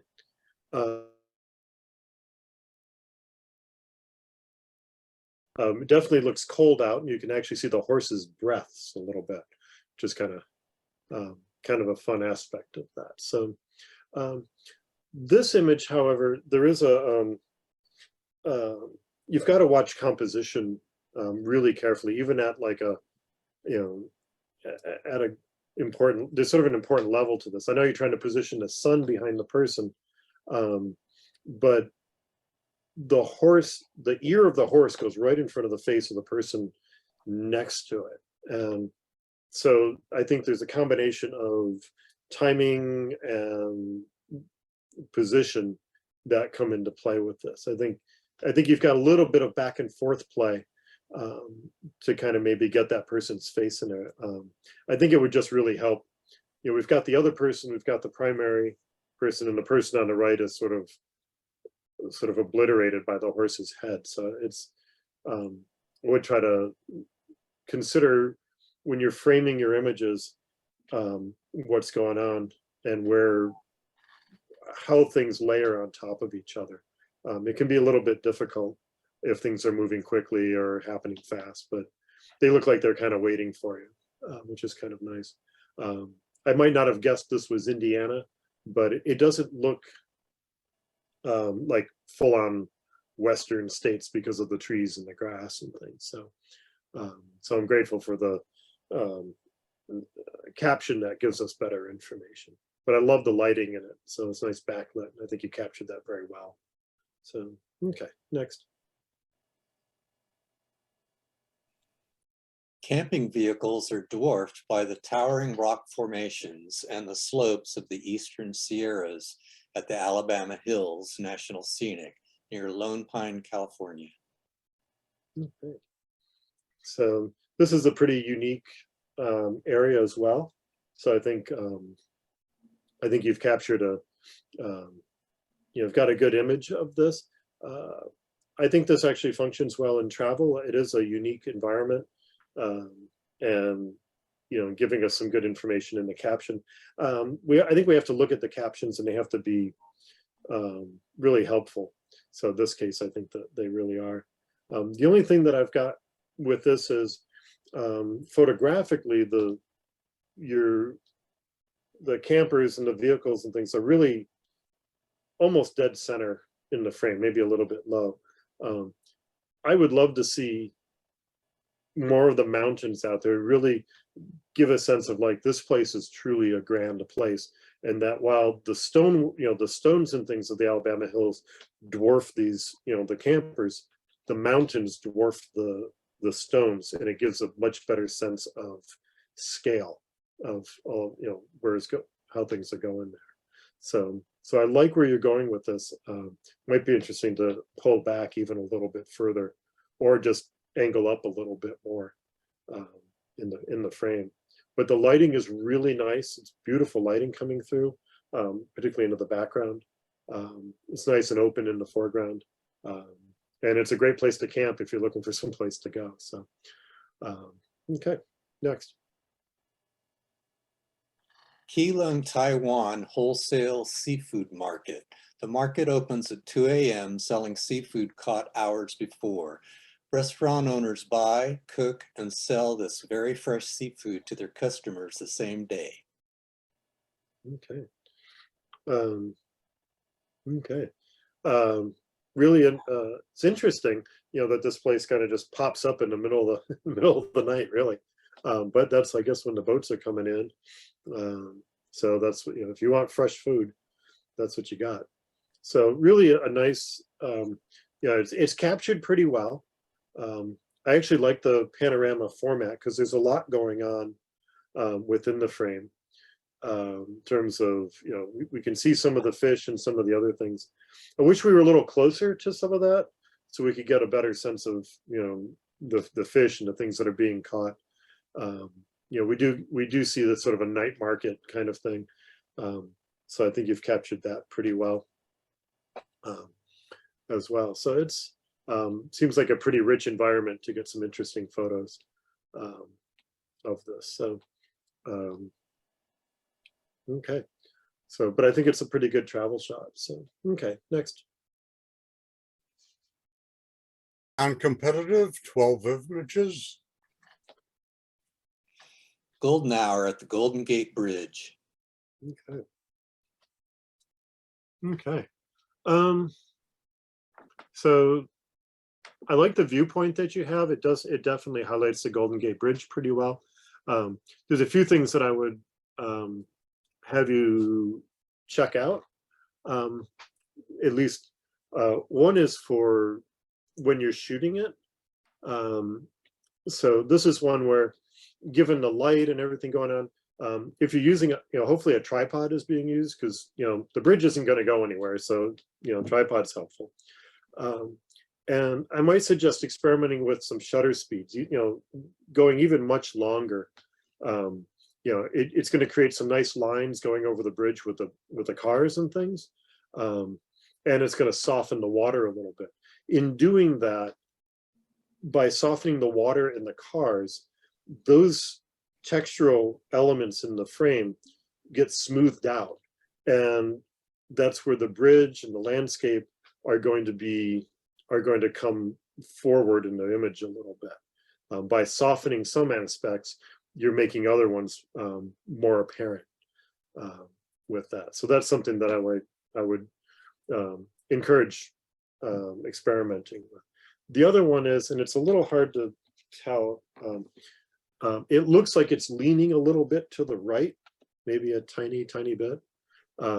So within Lightroom, and I know a lot of other things, there's some really great tools for straightening out your pictures. And most cameras actually have levels in them these days as well.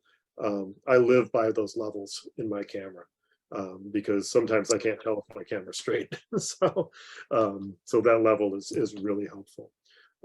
But I love the light that you've got going on, and your composition, I think, is pretty strong as well. So very nice. All right, next. Resilience. Okay.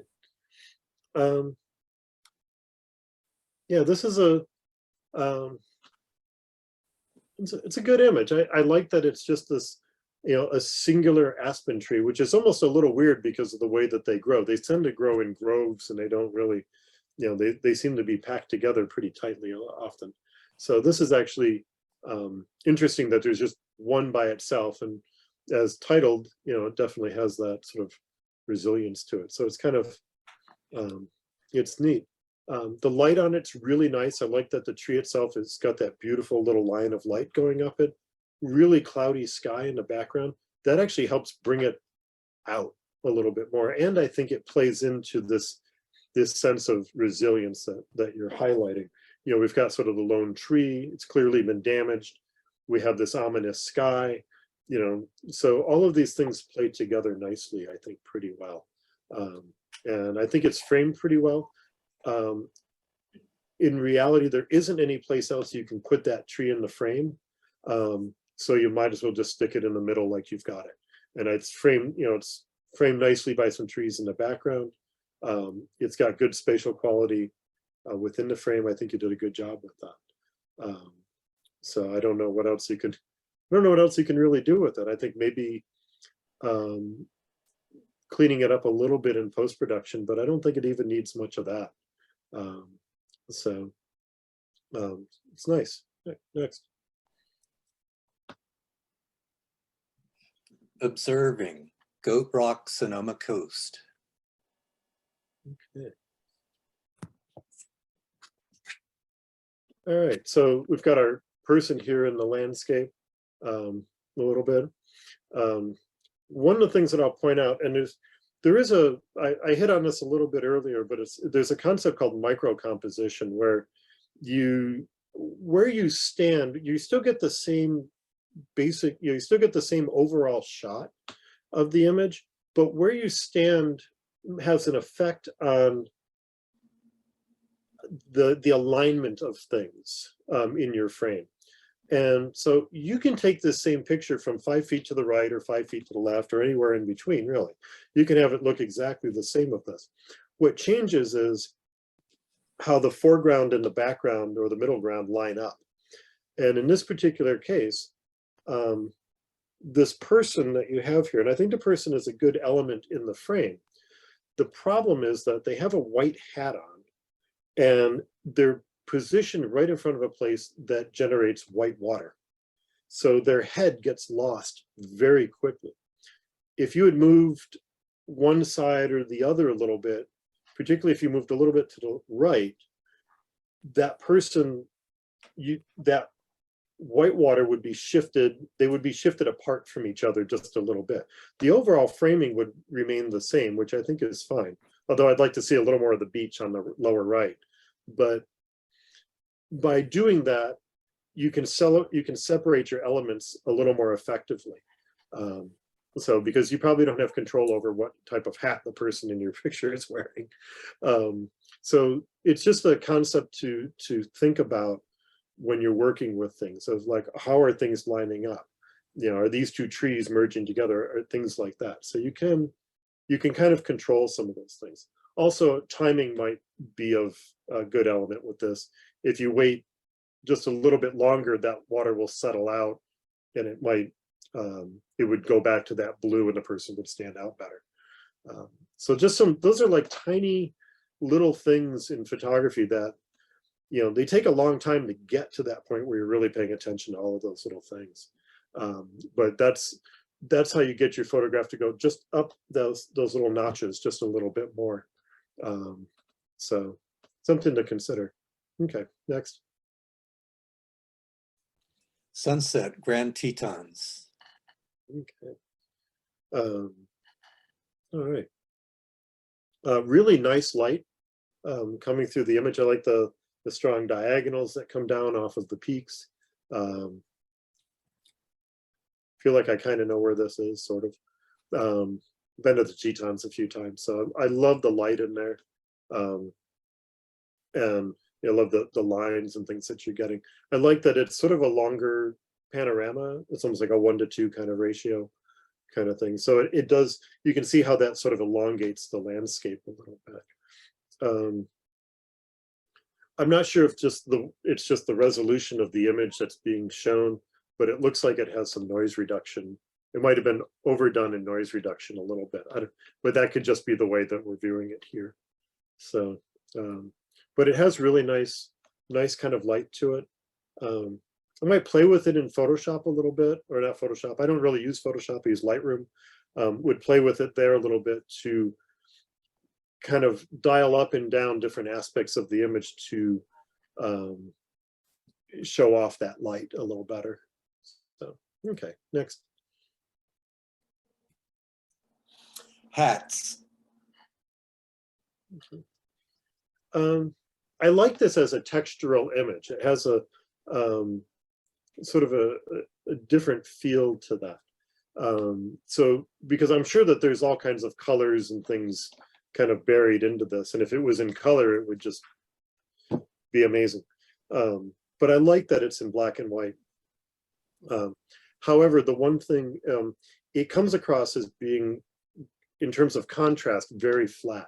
And one thing that you can get away with in black and white, especially if your picture is textural like this one is you can bring up the contrast, and there's ways to manipulate the contrast at multiple levels. So there's global contrast, you can work with clarity, you can work with texture, and you can bring out those textural qualities in here by sort of balancing some of those without losing the white highlights.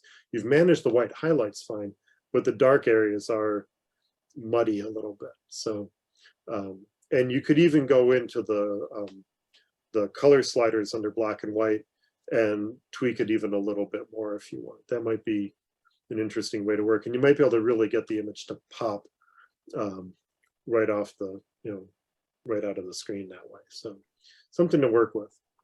But I like the subject and the overall format of that. So, okay, next. Madrone growing out of redwood stump. Okay. So this is going into the, really wide lens. I'm going to guess down, 16 millimeters, somewhere in that regard.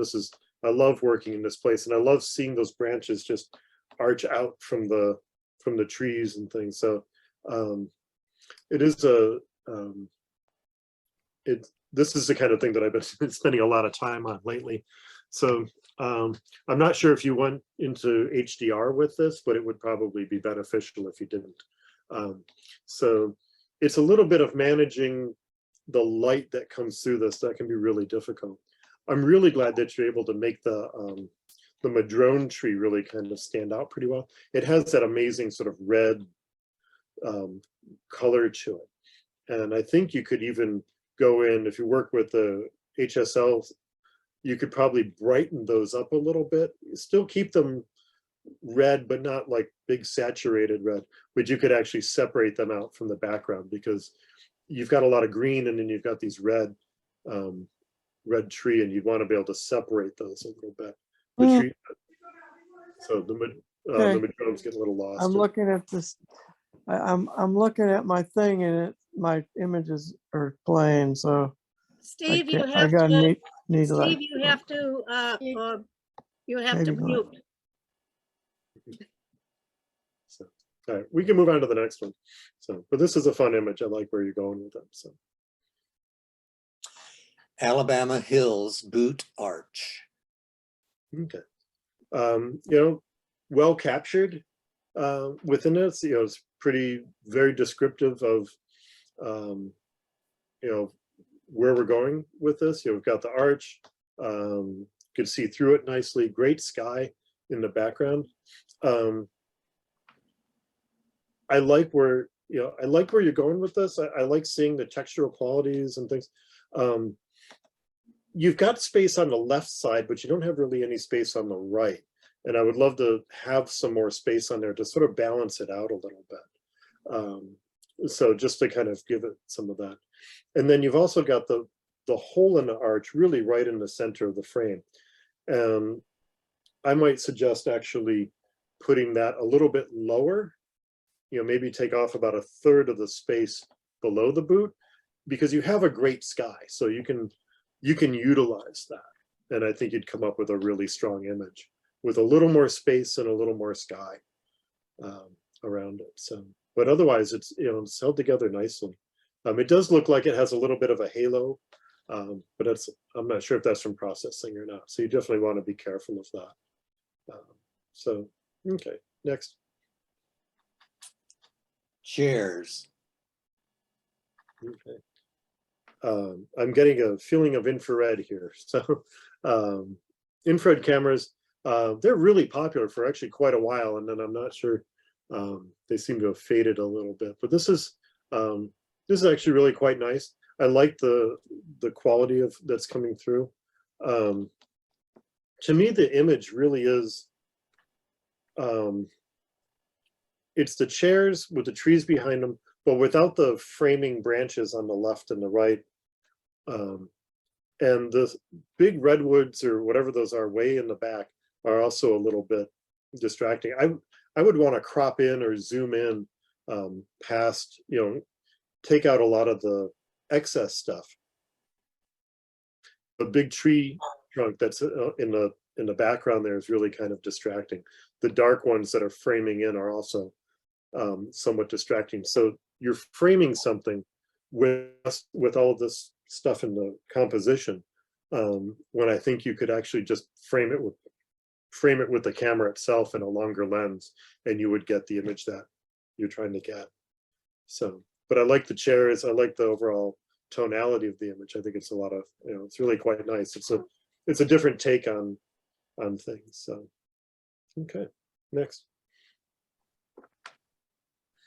The Power of the Pacific. Okay.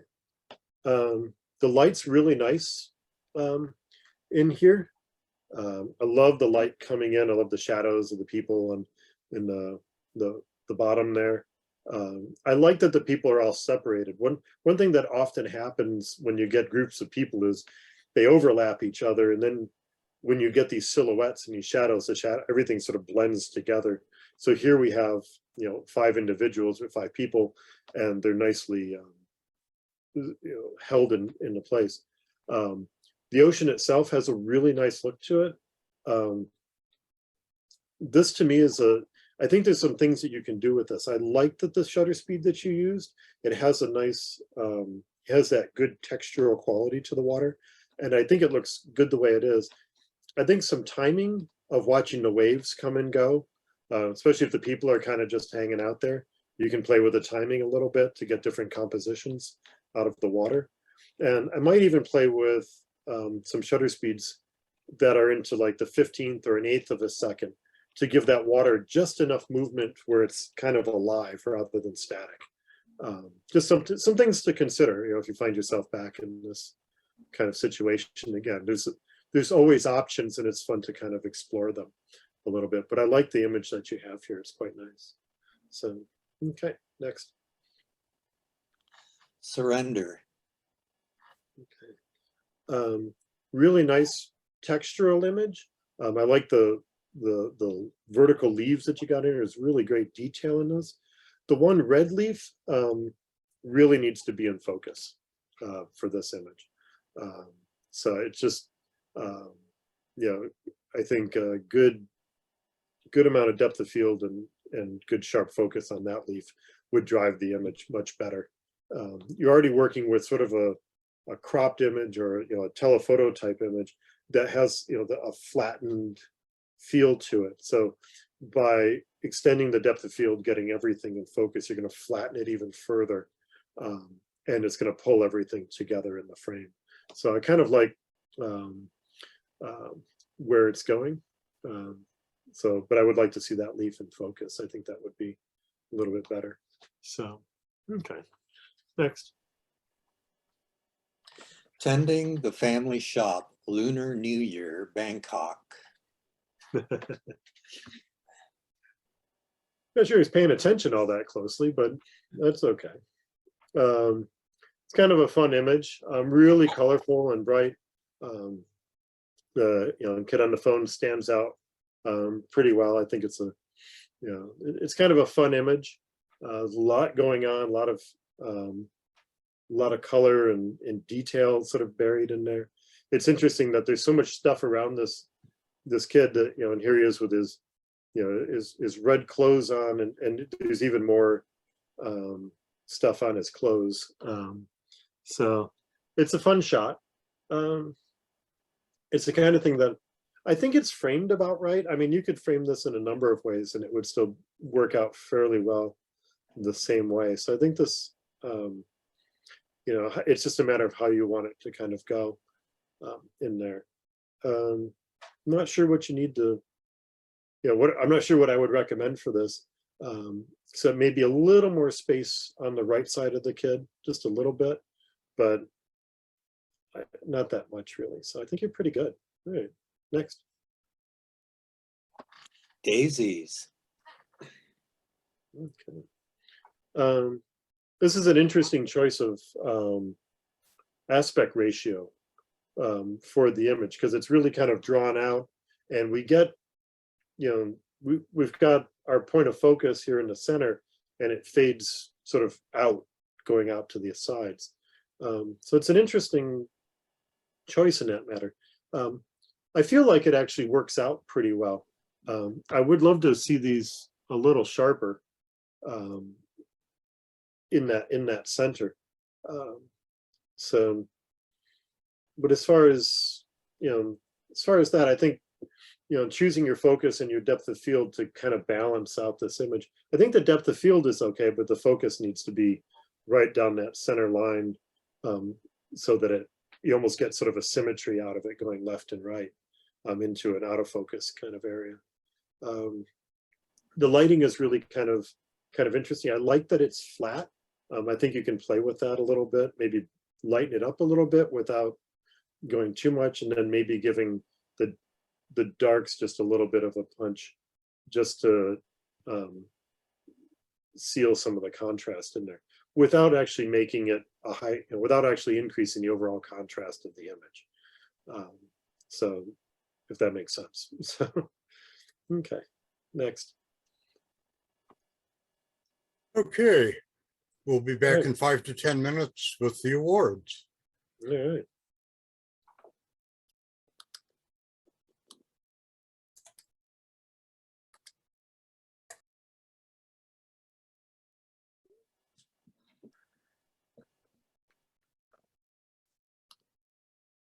Great job critiquing. I learned Thank a you. lot. How many were there tonight? Do you know? I don't know. I can probably count them up here real quick. And non-compete were 12. Yeah. I'll give you a number in a moment. I've judged for the Marin Club a long time ago, and they used to have these huge meetings with just so many pictures. Yeah, but on 2 nights. Yeah, well, I think this was like 10 years ago. I haven't been up that way in a long time because it's so far to go. But yeah, so it's. There were 12 images in nature, including sequences, 26 in pictorial, 15 in travel, and 12 in non-competitive. Yeah. I can't add that fast. I think it's Well, about it doesn't include How many? It's I think 70. about- It's Oh, 70 yeah. entries, but there's so many Sequences. that. yeah. I thought there were 63 entries, including competitive, but not I'm counting. just looking at the managing the site thing. Yeah, that's a good amount of images. Yeah, I've been having discussions lately on how to shorten the competitions. Yeah, I think that's been a constant, I think, in a lot of meetings, a lot of places. So Well, digression and chit chat are one way. yeah. But that's pretty much the only contact we have, there's. Right. Yeah. And it's not even 9 o'clock yet. I know. Yeah, I think this has been great. I mean, That means I didn't talk enough. I remember them going on No. past 10. Timing was perfect. I guess it says that there's 65 entries with 70 images. Okay. So Yeah. that's actually light. We're usually closer to 100 images. Yeah. Yeah, it's the same count I got. Yeah. I appreciated your comments, Ian. Oh, thank you. Yeah, I was in non-comp. Yeah, I want it to be, so that I want to give you ideas of how to, how to look at your pictures, or how to, how to look at something maybe differently than you're looking at it. I think it's not, it's not about being wrong. It's about, there's so many options and ideas when you're on location to create an image that it's overwhelming if you really sit back and if you try to sit back and take in the enormity of what your options are on a site, then you won't take any pictures. Yeah. Really helpful to have that different perspective. Yeah. Because you put a lot of thought into each image and critiquing it and giving ideas, so that's appreciated. Yeah, so I'm kind of used to it. I ran a lot of critiques in my classes, and those were probably a little rougher than what the camera clubs get, Oh, yeah. but you're not getting graded so much. But usually they had specific things they were supposed to do, so this is a little more open-ended, which is nice. I always enjoyed the classroom critiques, but this is fun too, because it's I just get to see what people are interested in and see what I almost get to see how other people see things a little bit. So I always learn things from every time that I judge something. So kind of like the Located. What's that? Where are you located? I live in Fremont. Oh, okay. So yeah,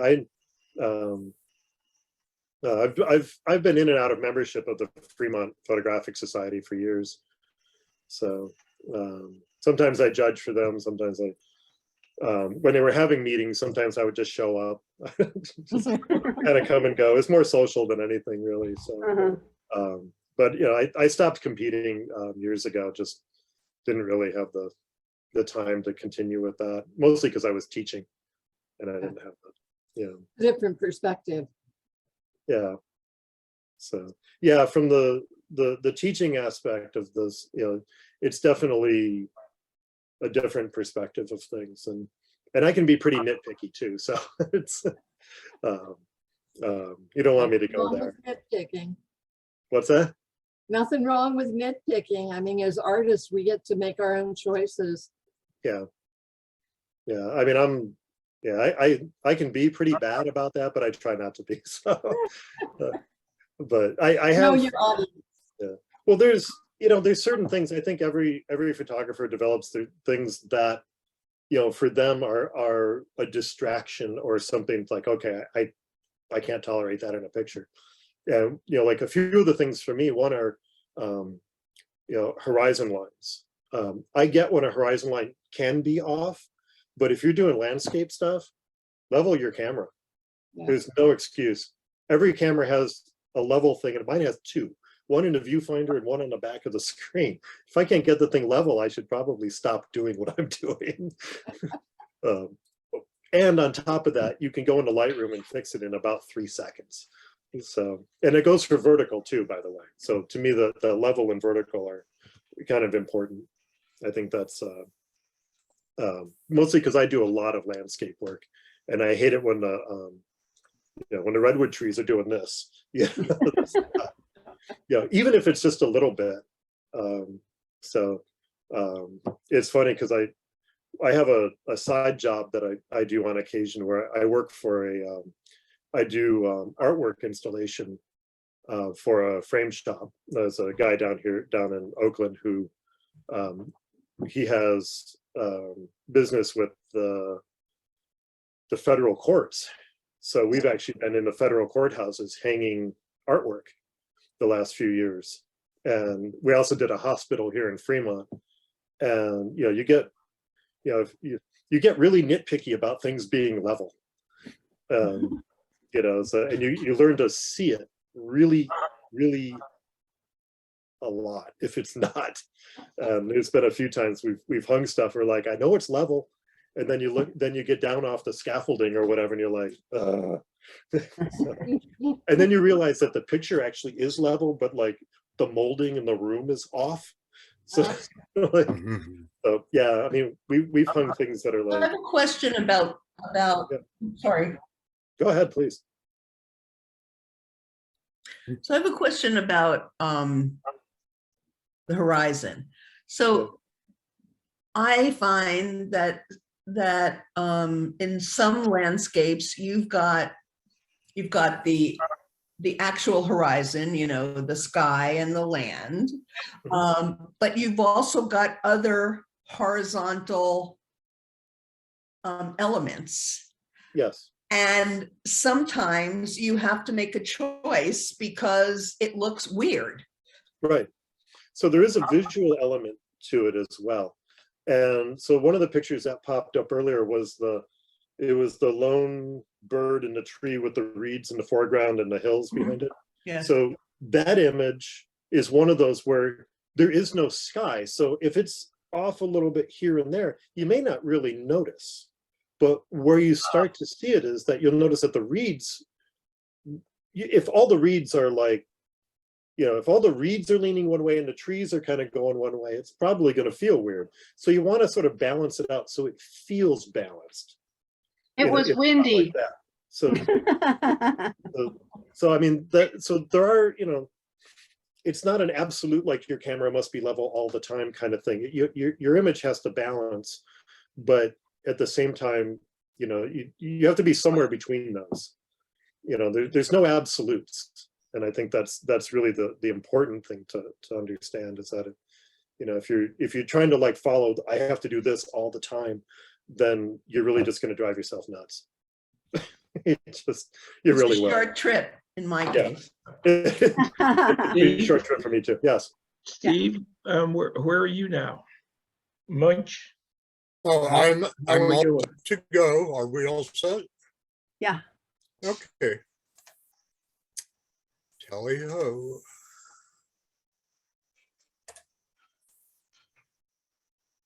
Nature Basic, 2 images, 1 second.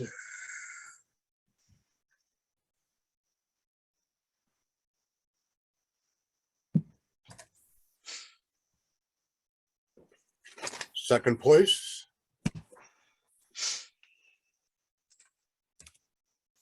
Stephanie. Great image. Is Stephanie here tonight? Was. Yeah, she was. Beautiful. Stephanie, anything to say about it? Congratulations, Stephanie. First place, Mark. Mr. Macro. Yes. The bug man. Yeah. He's got that one down. He was here also. Oh. Congratulations to Mark. Nature Intermediate, 4 images. Honorable mention, Pat. Mhm. Oh, such a great image. Mhm. Who knew? That's cool. Very powerful. It also looks so confusing about what part is which. Yeah. Yes. I think they're traveling at the moment. Ah, great. Third place, Ellen. Oh, yeah. Lovely. Thank you. The light that morning was just magical. So It was. Beautiful. Congratulations. thank you. Congratulations. Second place, Greg. Oh. Well done, Greg. Very Mhm. nice. He was here. Miss him. Yeah, I haven't seen him. Yeah, he bowed out. What do you mean about? Congratulations. Congratulations to Greg. First He was place, here. Laura. Yeah. Yay. Thank you. Yeah, I had a lot of fun photographing the eagles. So, you know, the only problem is you end up coming back with thousands and thousands of pictures to go through. But when I saw this guy got this image, I was pretty excited. So Mhm. thank you. Very Great. cool. Nice picture. Congratulations. Nature Advance, 3 images, 3rd place. Bob. Yeah, thank you. These were taken at the Petaluma Adobe State Park, where the pathway from the parking lot up to the Adobe is just lined with, these prickly pear cacti or cactus. I'm not sure what the plural is. And I was just having fun, photographing them. And then I realized, I could put some of these together and tell a story. Yeah, So great. that's what I did. So much character in that first one. Yeah. Beautiful, Bob.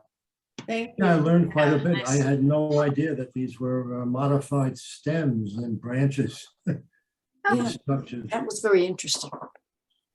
I appreciated the information you gave. I had no idea that they affected CO2, released oxygen. That's what all plants do. I mean, that's photosynthesis. But Okay. they do the gas exchange at night when it's cool, so the water vapor isn't lost too much. Cool. And then during the day, they use the light to make food. Congratulations. 2nd place. Jennifer. Oh, Oh, thank you. I was so impressed with these people in Florida who take care of these owls and talk to people and get them excited about it. And these owls are just thriving. Sometimes just driving down the street, you see these roped off places on people's front lawns, and there's a bird, usually the male, standing guard. It's just really, really, really fun. And I just love to see that people and wildlife can get along together. really great. Great series. Great story. Congratulations. 1st place. Linda. Oh, lovely. Linda. Congratulations, Linda. She's still here? She was a second ago. Love the birds. I was muted. Yeah. I was muted. Can you hear me now? Yes. This was at Quake Lake. We were in kayaks, and cormorants were everywhere, and they were really fun to photograph. And this is right outside of Yellowstone. So, well, thank you. Loved all the comments tonight. Congratulations. Thank you. Nature Masters, 2 images. 2nd place. Tim. It was me taking a lot of these photos in the Osprey. And this is one of those that I just enjoyed. Thank you. Beautiful. Great catch. Nice image. Yeah, nice shot. Nice catch. Very nice. Great story. Congratulations. 1st place. Bill. And I suspect, is Bill still muted? Yeah, he can't talk tonight. Sorry. Beautiful shot. They're really cool. Little flappy little arms. Story. Yay, Bill. Yay. Congratulations to Bill. Galapagos. Wow. Pictorial Basic, 4 images. Honorable mention. Dan. Nice. Nice. Very nice. Very nice. Congratulations to Dan. 3rd place. Amy. Oh, nice. Thank you. Yeah, I went out to catch that lunar eclipse a few weeks ago at Schollenberger Park and didn't get any of that. But then took some other photos when I was there and actually got something decent. So thank you. Boy, that's dry. That really is. Wow. Oh, wow. Yeah, that's the wetlands. That's Schollenberger. Drylands. Wow. Yeah. Oh, yeah. Not good. Congratulations. Second place, Elizabeth. All right. Very nice. She traveling? Think so. Congratulations to Elizabeth. First place, Love the colors in this. Dan. Yeah, it's pretty cool. Congratulations. Very interesting. House on the hill. Congratulations to Dan. Everybody's gone. Pictorial Intermediate, third place, Ellen. Oh, I love this. Cute. Thank you. I went to the rodeo and my favorite photo was this guy. He is cute. Looking right at you. He was right in front of me. Very nice. Very sweet. Congratulations. Second place, Thank you. Pat. Ah, Right, Pat. Great shot. Beautiful. Mongolia. Lovely. Love the outfit. I think his face is a little wind burned, do you? Yeah. Oh my Well, goodness. weather beaten. Yep. Really. And his bird Live. and his horse.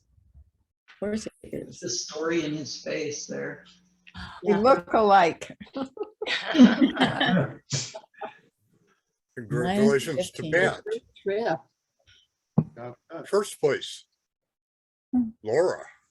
beautiful. Oh, Yeah, that's Thank you. Yeah, I was a couple times I've been out to Mullis. I've seen that view and I thought, oh, I should come out and get a sunrise one day. And I lucked out one day with no fog and a sunrise and an early freezing morning out there.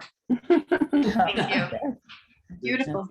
pretty. Work for your wins. Congratulations. Pictorial Advanced, 4 images. Honorable mention, Linda. Ah, so pretty. Thank you. I think I what did I take that with? Yeah. Oh. 100 millimeter. Yeah, that was really fun. It's fun to photograph flowers. And thank you very much. Nicely done, Linda. Congratulations. Third place, Jennifer. Oh, thank you. Love This that. was such a fun performance that this dance troupe put on in the mariachi band, and it was just really exciting. But this little girl, it was the youngest person in the troupe, and she was a very enthusiastic dancer. And I don't know what struck her so funny. Usually, she just had a serious expression on her face, but she was having a hard time keeping in the laughter here, and that just really appealed to me. Yeah. Thank you very much. Great. Spirit. Cute. Very sweet. Congratulations. Second place, Bill. Yeah. Yeah. Nice. Beautiful. That's great. Yeah, Really interesting shot. love to know how it was done. Yeah. Nice the way he brought it out in color, the person in color and desaturated the back. Yeah. Wow. The depth he gave it. But it doesn't look as if it was full flash because there's no shadow for that. Yeah, nicely done. Yeah. She may have been facing a window or something, Yeah. or a mirror. Congratulations to Bill. First place, Oh, Bill. Steve. That's gorgeous. Well, thank you. And the owl in the front. Yeah, Oh, I this, didn't see that. Oh, Is an owl. oh, wow. can you guys hear me? A wise owl. Can you hear me? Yes. Yeah. Okay. Yeah, this is one that started out with a hell of a lot of detail in the forest. And that was one of the things that really drives me crazy about images like this, is that typically there's so much detail that nothing really stands out. And I wanted those trees in the foreground and that stump and the rhododendron back there to stand out. By the way, this is up at Cruz park, Cruise Rhododendron State Park. And there were no rhododendrons that I could hardly find down below the road that had flowers on them, except for right at the road. Everything above the road mostly had flowers, just towards the end. So what I did is I had a whole bunch of pictures of flowers up above, didn't find anything really great. And I saw this and I just liked the composition and I liked the stump. So I added flowers from up above the road to this rhododendron. And the owl actually is from Sebastopol. I got one sitting in there, and I needed a subject, and I added fog into it, and I did some topaz to soften, change the image, and then I played with darker and lighten, and I spent so much time on it, and I was like, this isn't even that great an image. But I have not been feeling that great and I just haven't been out shooting. So I said, I'm just going to put it into post-production in an image that I think is good, but not great. And we'll see how I do. So anyway, thank you. Good job, Steve. Congratulations. Yeah. Very Good job, neat. Steve. Thank you. Congratulations. Thanks, Steve. Pictorial Masters, 4 images, honorable mention. Mike. Thank you very much. This was up at Oregon. Obviously, Tony and I took a trip, and it was just a gorgeous place out in the middle of nowhere. Fun place to Beautiful. stop. Wow. Great contrast. Just gorgeous. Very nice. Pretty image, Mike. Congratulations. 3rd place. Tim. Oh, love this. Yeah. Yeah. You mentioned about, you mentioned his outfit. They go back to the tradition, which started the rodeo with individuals wearing suit and tie. Really? Wow. Huh. Amazing. Can you see the cigar in his mouth? Oh, man. No. It was a fun The rodeo. whole way. So thank you. Such a wonderfully captured image. Yeah. Good thing you didn't swallow it. Pour off the floor. Yeah. Awesome. Beautiful. Congratulations.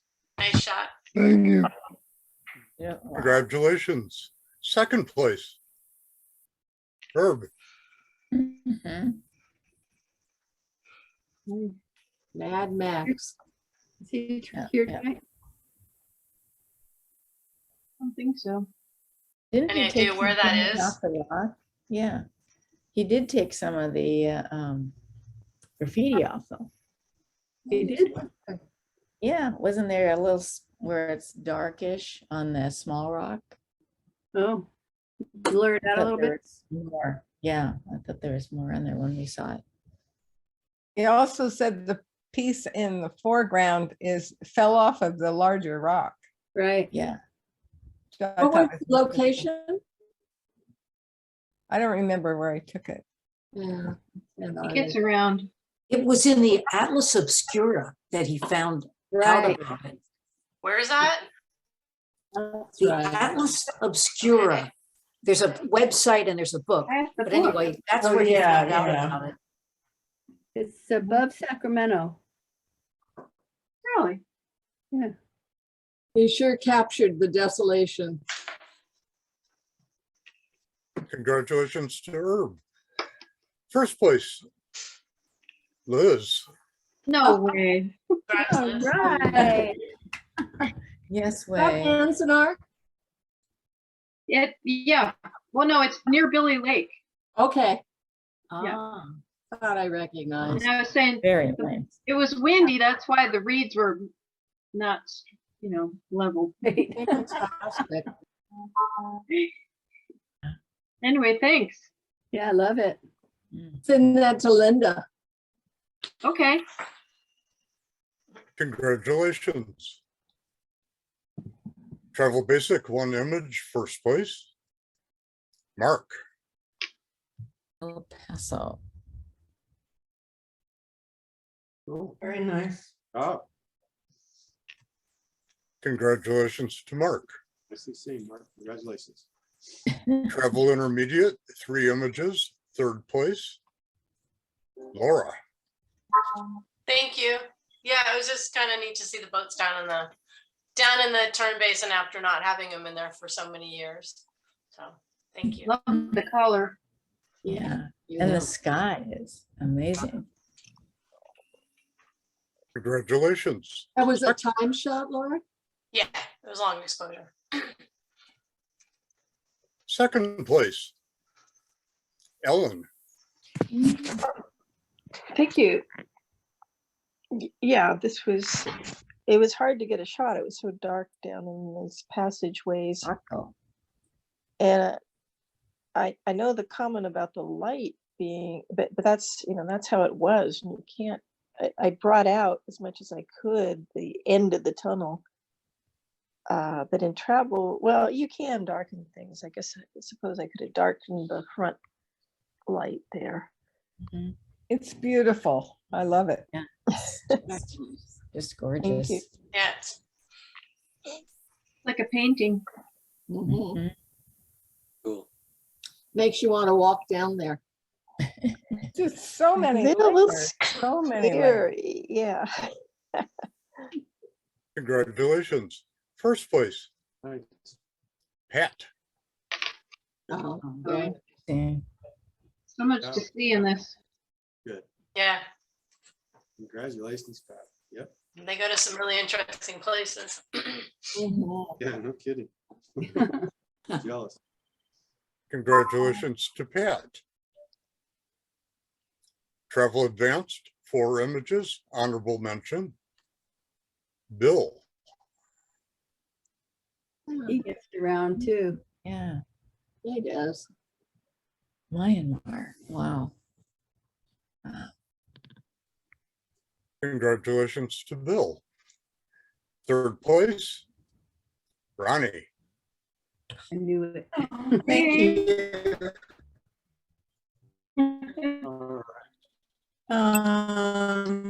I've been lately. Is one, there's a lot of water everywhere, which you don't realize when you're in the middle of, Hampshire or, in the middle of the country. You really don't it doesn't feel like an island.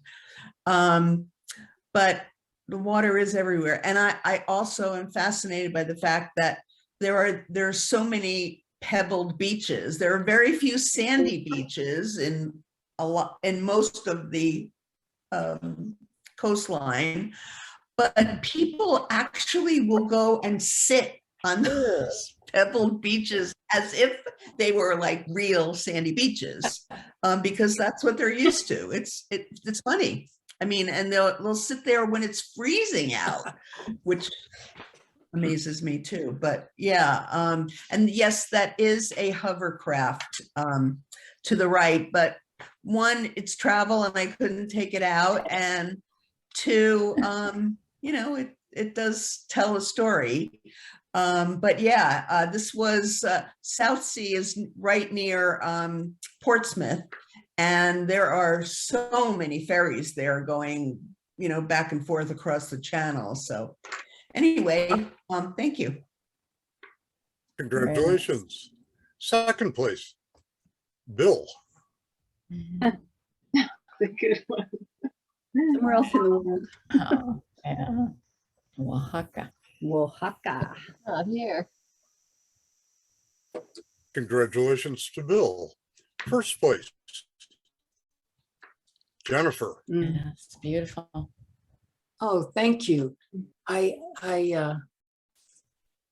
much as I love to travel around the world, I have to acknowledge we live in one of the most beautiful areas in the world. And this was such fun to be out there in the early evening like this and see all those people who were hiking out there. There were cars parked for miles. It was like, because of being a super moon and full that night. Yeah, it was really great fun. Thank you very much. Nice image, Jennifer. Congratulations. Nicely done. Congratulations. Travel Masters, 4 images, honorable mention. Tony. Right, good job, Tony. Love that. Northern Illinois. Did he go to bed? Yeah, I was gonna say he must have gone to bed. Surprised me. It doesn't look like a Tony image. Looks like the Marlboro Man. Yeah. Yeah. Yeah, really. Or Longmire. Move forward a little bit. Congratulations to Tony. Third place. Tim. Wow. Oh, nice.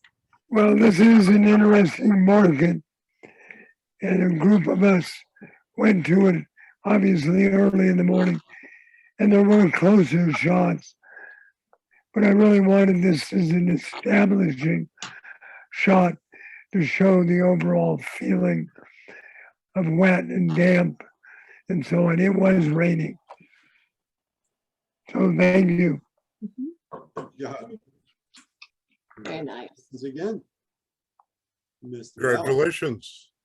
Second place. Liz. Yeah, I love this. Thank you. Mm, it's a I beauty. guess I didn't put the mountains in the top because I didn't want sky in it at all. But thank you for the comments. Such a cool place. And just beautiful lighting. The I'd lighting. like to go back again. You go back. You go back. Thank We you. no longer allow campers to do overnight, which is a Oh. good thing. Yeah. So they let Yeah, right. commercials film their cars driving through there at high speed. Oh, yeah, all the time. Oh, boy. I was there when they did the Super Bowl ad, and then they never actually played it. Weird. But I got pictures. Congratulations. First place. Mike. Wow. Wow. Thank you very much. I don't often feel good about entering travel, even though I've traveled a fair amount myself. And I appreciate the fact that you recognize that the story is worth Yeah. as much or more than the photograph. So thank you very, very much for recognizing it. It was a very interesting and somber place. And I got quite a few photos of it, some close-ups, and it's a place I'll never forget. That's quite a history. Meaningful photo, Mike. Yeah, thank you. Very Very. powerful. Thank you, Mike. Never heard of that particular story. Me either. Congratulations. And now for the best of the evening. Bad. Hey! Oh, that always makes me feel happy. I was just thinking to myself, you know, usually I get one right off the bat almost every year. And this year I haven't got any best to show. So that's good. I finally got one. That's great. Thank you very much. I don't know if I really deserve it. Congratulations. Yeah. Congratulations, Steve. Congrats. Congrats, Steve. Thank you. I smell a master's candidate. Yeah.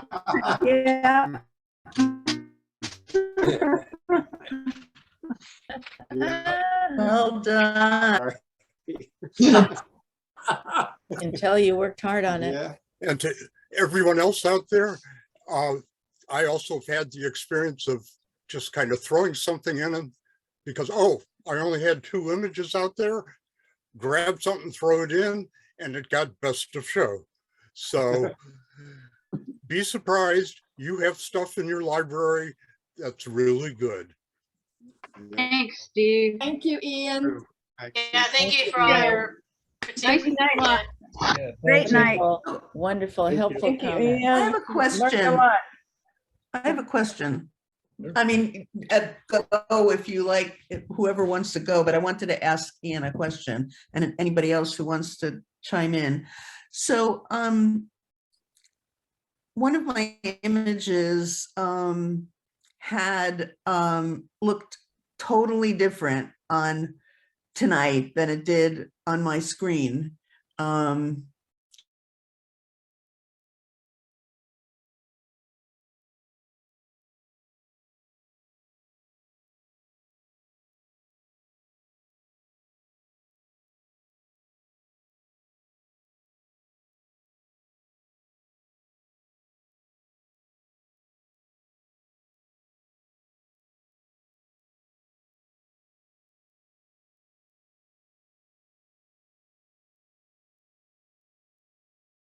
So whatever you put up on a website or whatever, and there's no standard someone else is going to see it the same way that you post it. It just depends on how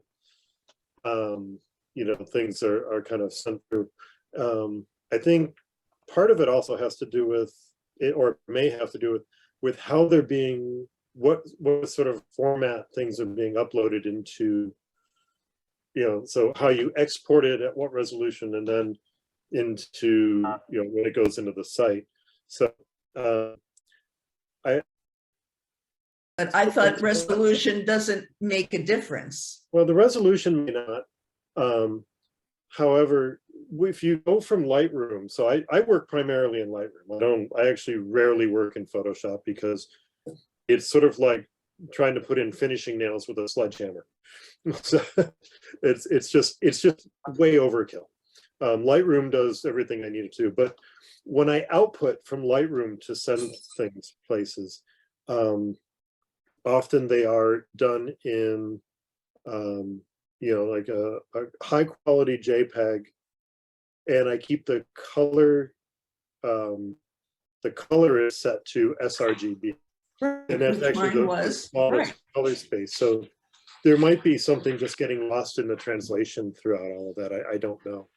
Yeah, I mean, yeah, all of mine are sRGB, and I don't use Lightroom, but and it's really high quality. Well, I mean, as high quality as I have a perspective on this. Yes, you might. Even though when we upload it to the competition website, it enforces sRGB, but you're seeing it differently. And what I can do some research on is, does Zoom affect anything? Possibly. It does. I mean, I'm gonna bet it does. Yeah, I know. Yeah. Yeah, I mean, you got to imagine the image going from one place to another, being forced through whatever situation that software or that application is forcing your image. So I'm betting stuff's getting lost. I feel like looking at stuff, and it's not just you guys, it's everywhere. I've been looking at Zoom, is that I feel like stuff doesn't look very sharp. And I feel like the resolution is really, the image quality really just isn't that good. Like things that I see things that are sort of like not pixelated, but like squares. And it doesn't. I mean, I'm looking at I have a 5K monitor that I look at because I just figured that's like the best one I can use for this. It's a good computer and stuff. So I don't know, it's just, I guess, how it's coming through. I don't know. Yeah, but I imagine as the images. What's that? It looks like 720 to me. Oh, yeah. Doesn't even look like 80, to be honest. Yeah, I think the 5K is probably overkill, but well, I have that because with a megapixel camera. And so I need that for me. But I just use it because that's my newer, faster computer as well. So yeah. Anyway, I just thought I'd bring that up because I was pretty horrified. Yeah. In the HD settings for Zoom, I've chosen HD or HDP. That may make a difference. Also, consider the more people that are participating in a meeting, we're all sharing bandwidth, and Zoom has to take inputs from every participant and try to maximize the quality. Right. And considering what it was just a few years ago, it's a lot better, but it still has a long way to go. And 5G technology may improve things in the near future. Well, we can hope so. Ronnie, something Yes. that I'd like to point out is that I'm looking at your image. Yeah. And I probably can't tell from here. It's not going to really show. No, When look at this, yeah, it's not, but when I look at it like this, Yeah. Oh, blacktop. very purple, I bring it back down, it's more blue, and then it's more royal blue. and Yes, it's but direction. So I just want to point that out. I get your point, but I didn't move my screen and I looked at the image that I uploaded and it's totally different.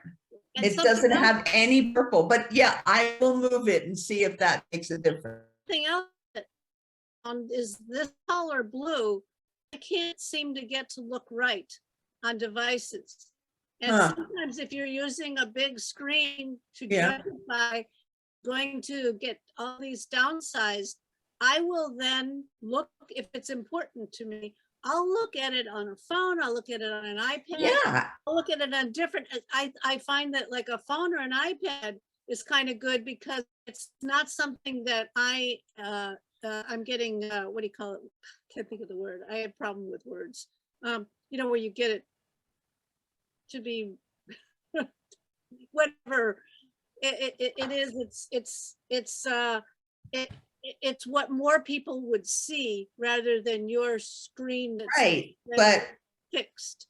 So that's Okay. just something to look at in terms of a realistic environment. And Yeah. that's color blue. I've had lots of problems because the color space just it doesn't. must be that because I've looked at it on my phone many times and I never saw that purple. So, yeah. And Ronnie, here's another hint. You know, the square artifact around the moon. and how Yes, that please. That's a appeared. painful Well, subject. here is a real good way to check your photos. You know how monitors say your viewing angle, some you have to be right in front of it, some you can step to the side a bit. Yes. Well, when you're finishing up your image, go way to the side on the angle to where the colors and things start to wash out. Yes. If you do that, if you have any artifacts like this, they stand out large. Good advice. Thank Good you. tip, I spent Steve. a lot of time on that. I swear to you. And I was horrified to see that was there. Yes, but you've taught us. 5 different modes to with that square in the background, sometimes darker or overlay or I mean, and I thought it was gone. I mean, I saw that square, of course, and yes. I thought I had taken.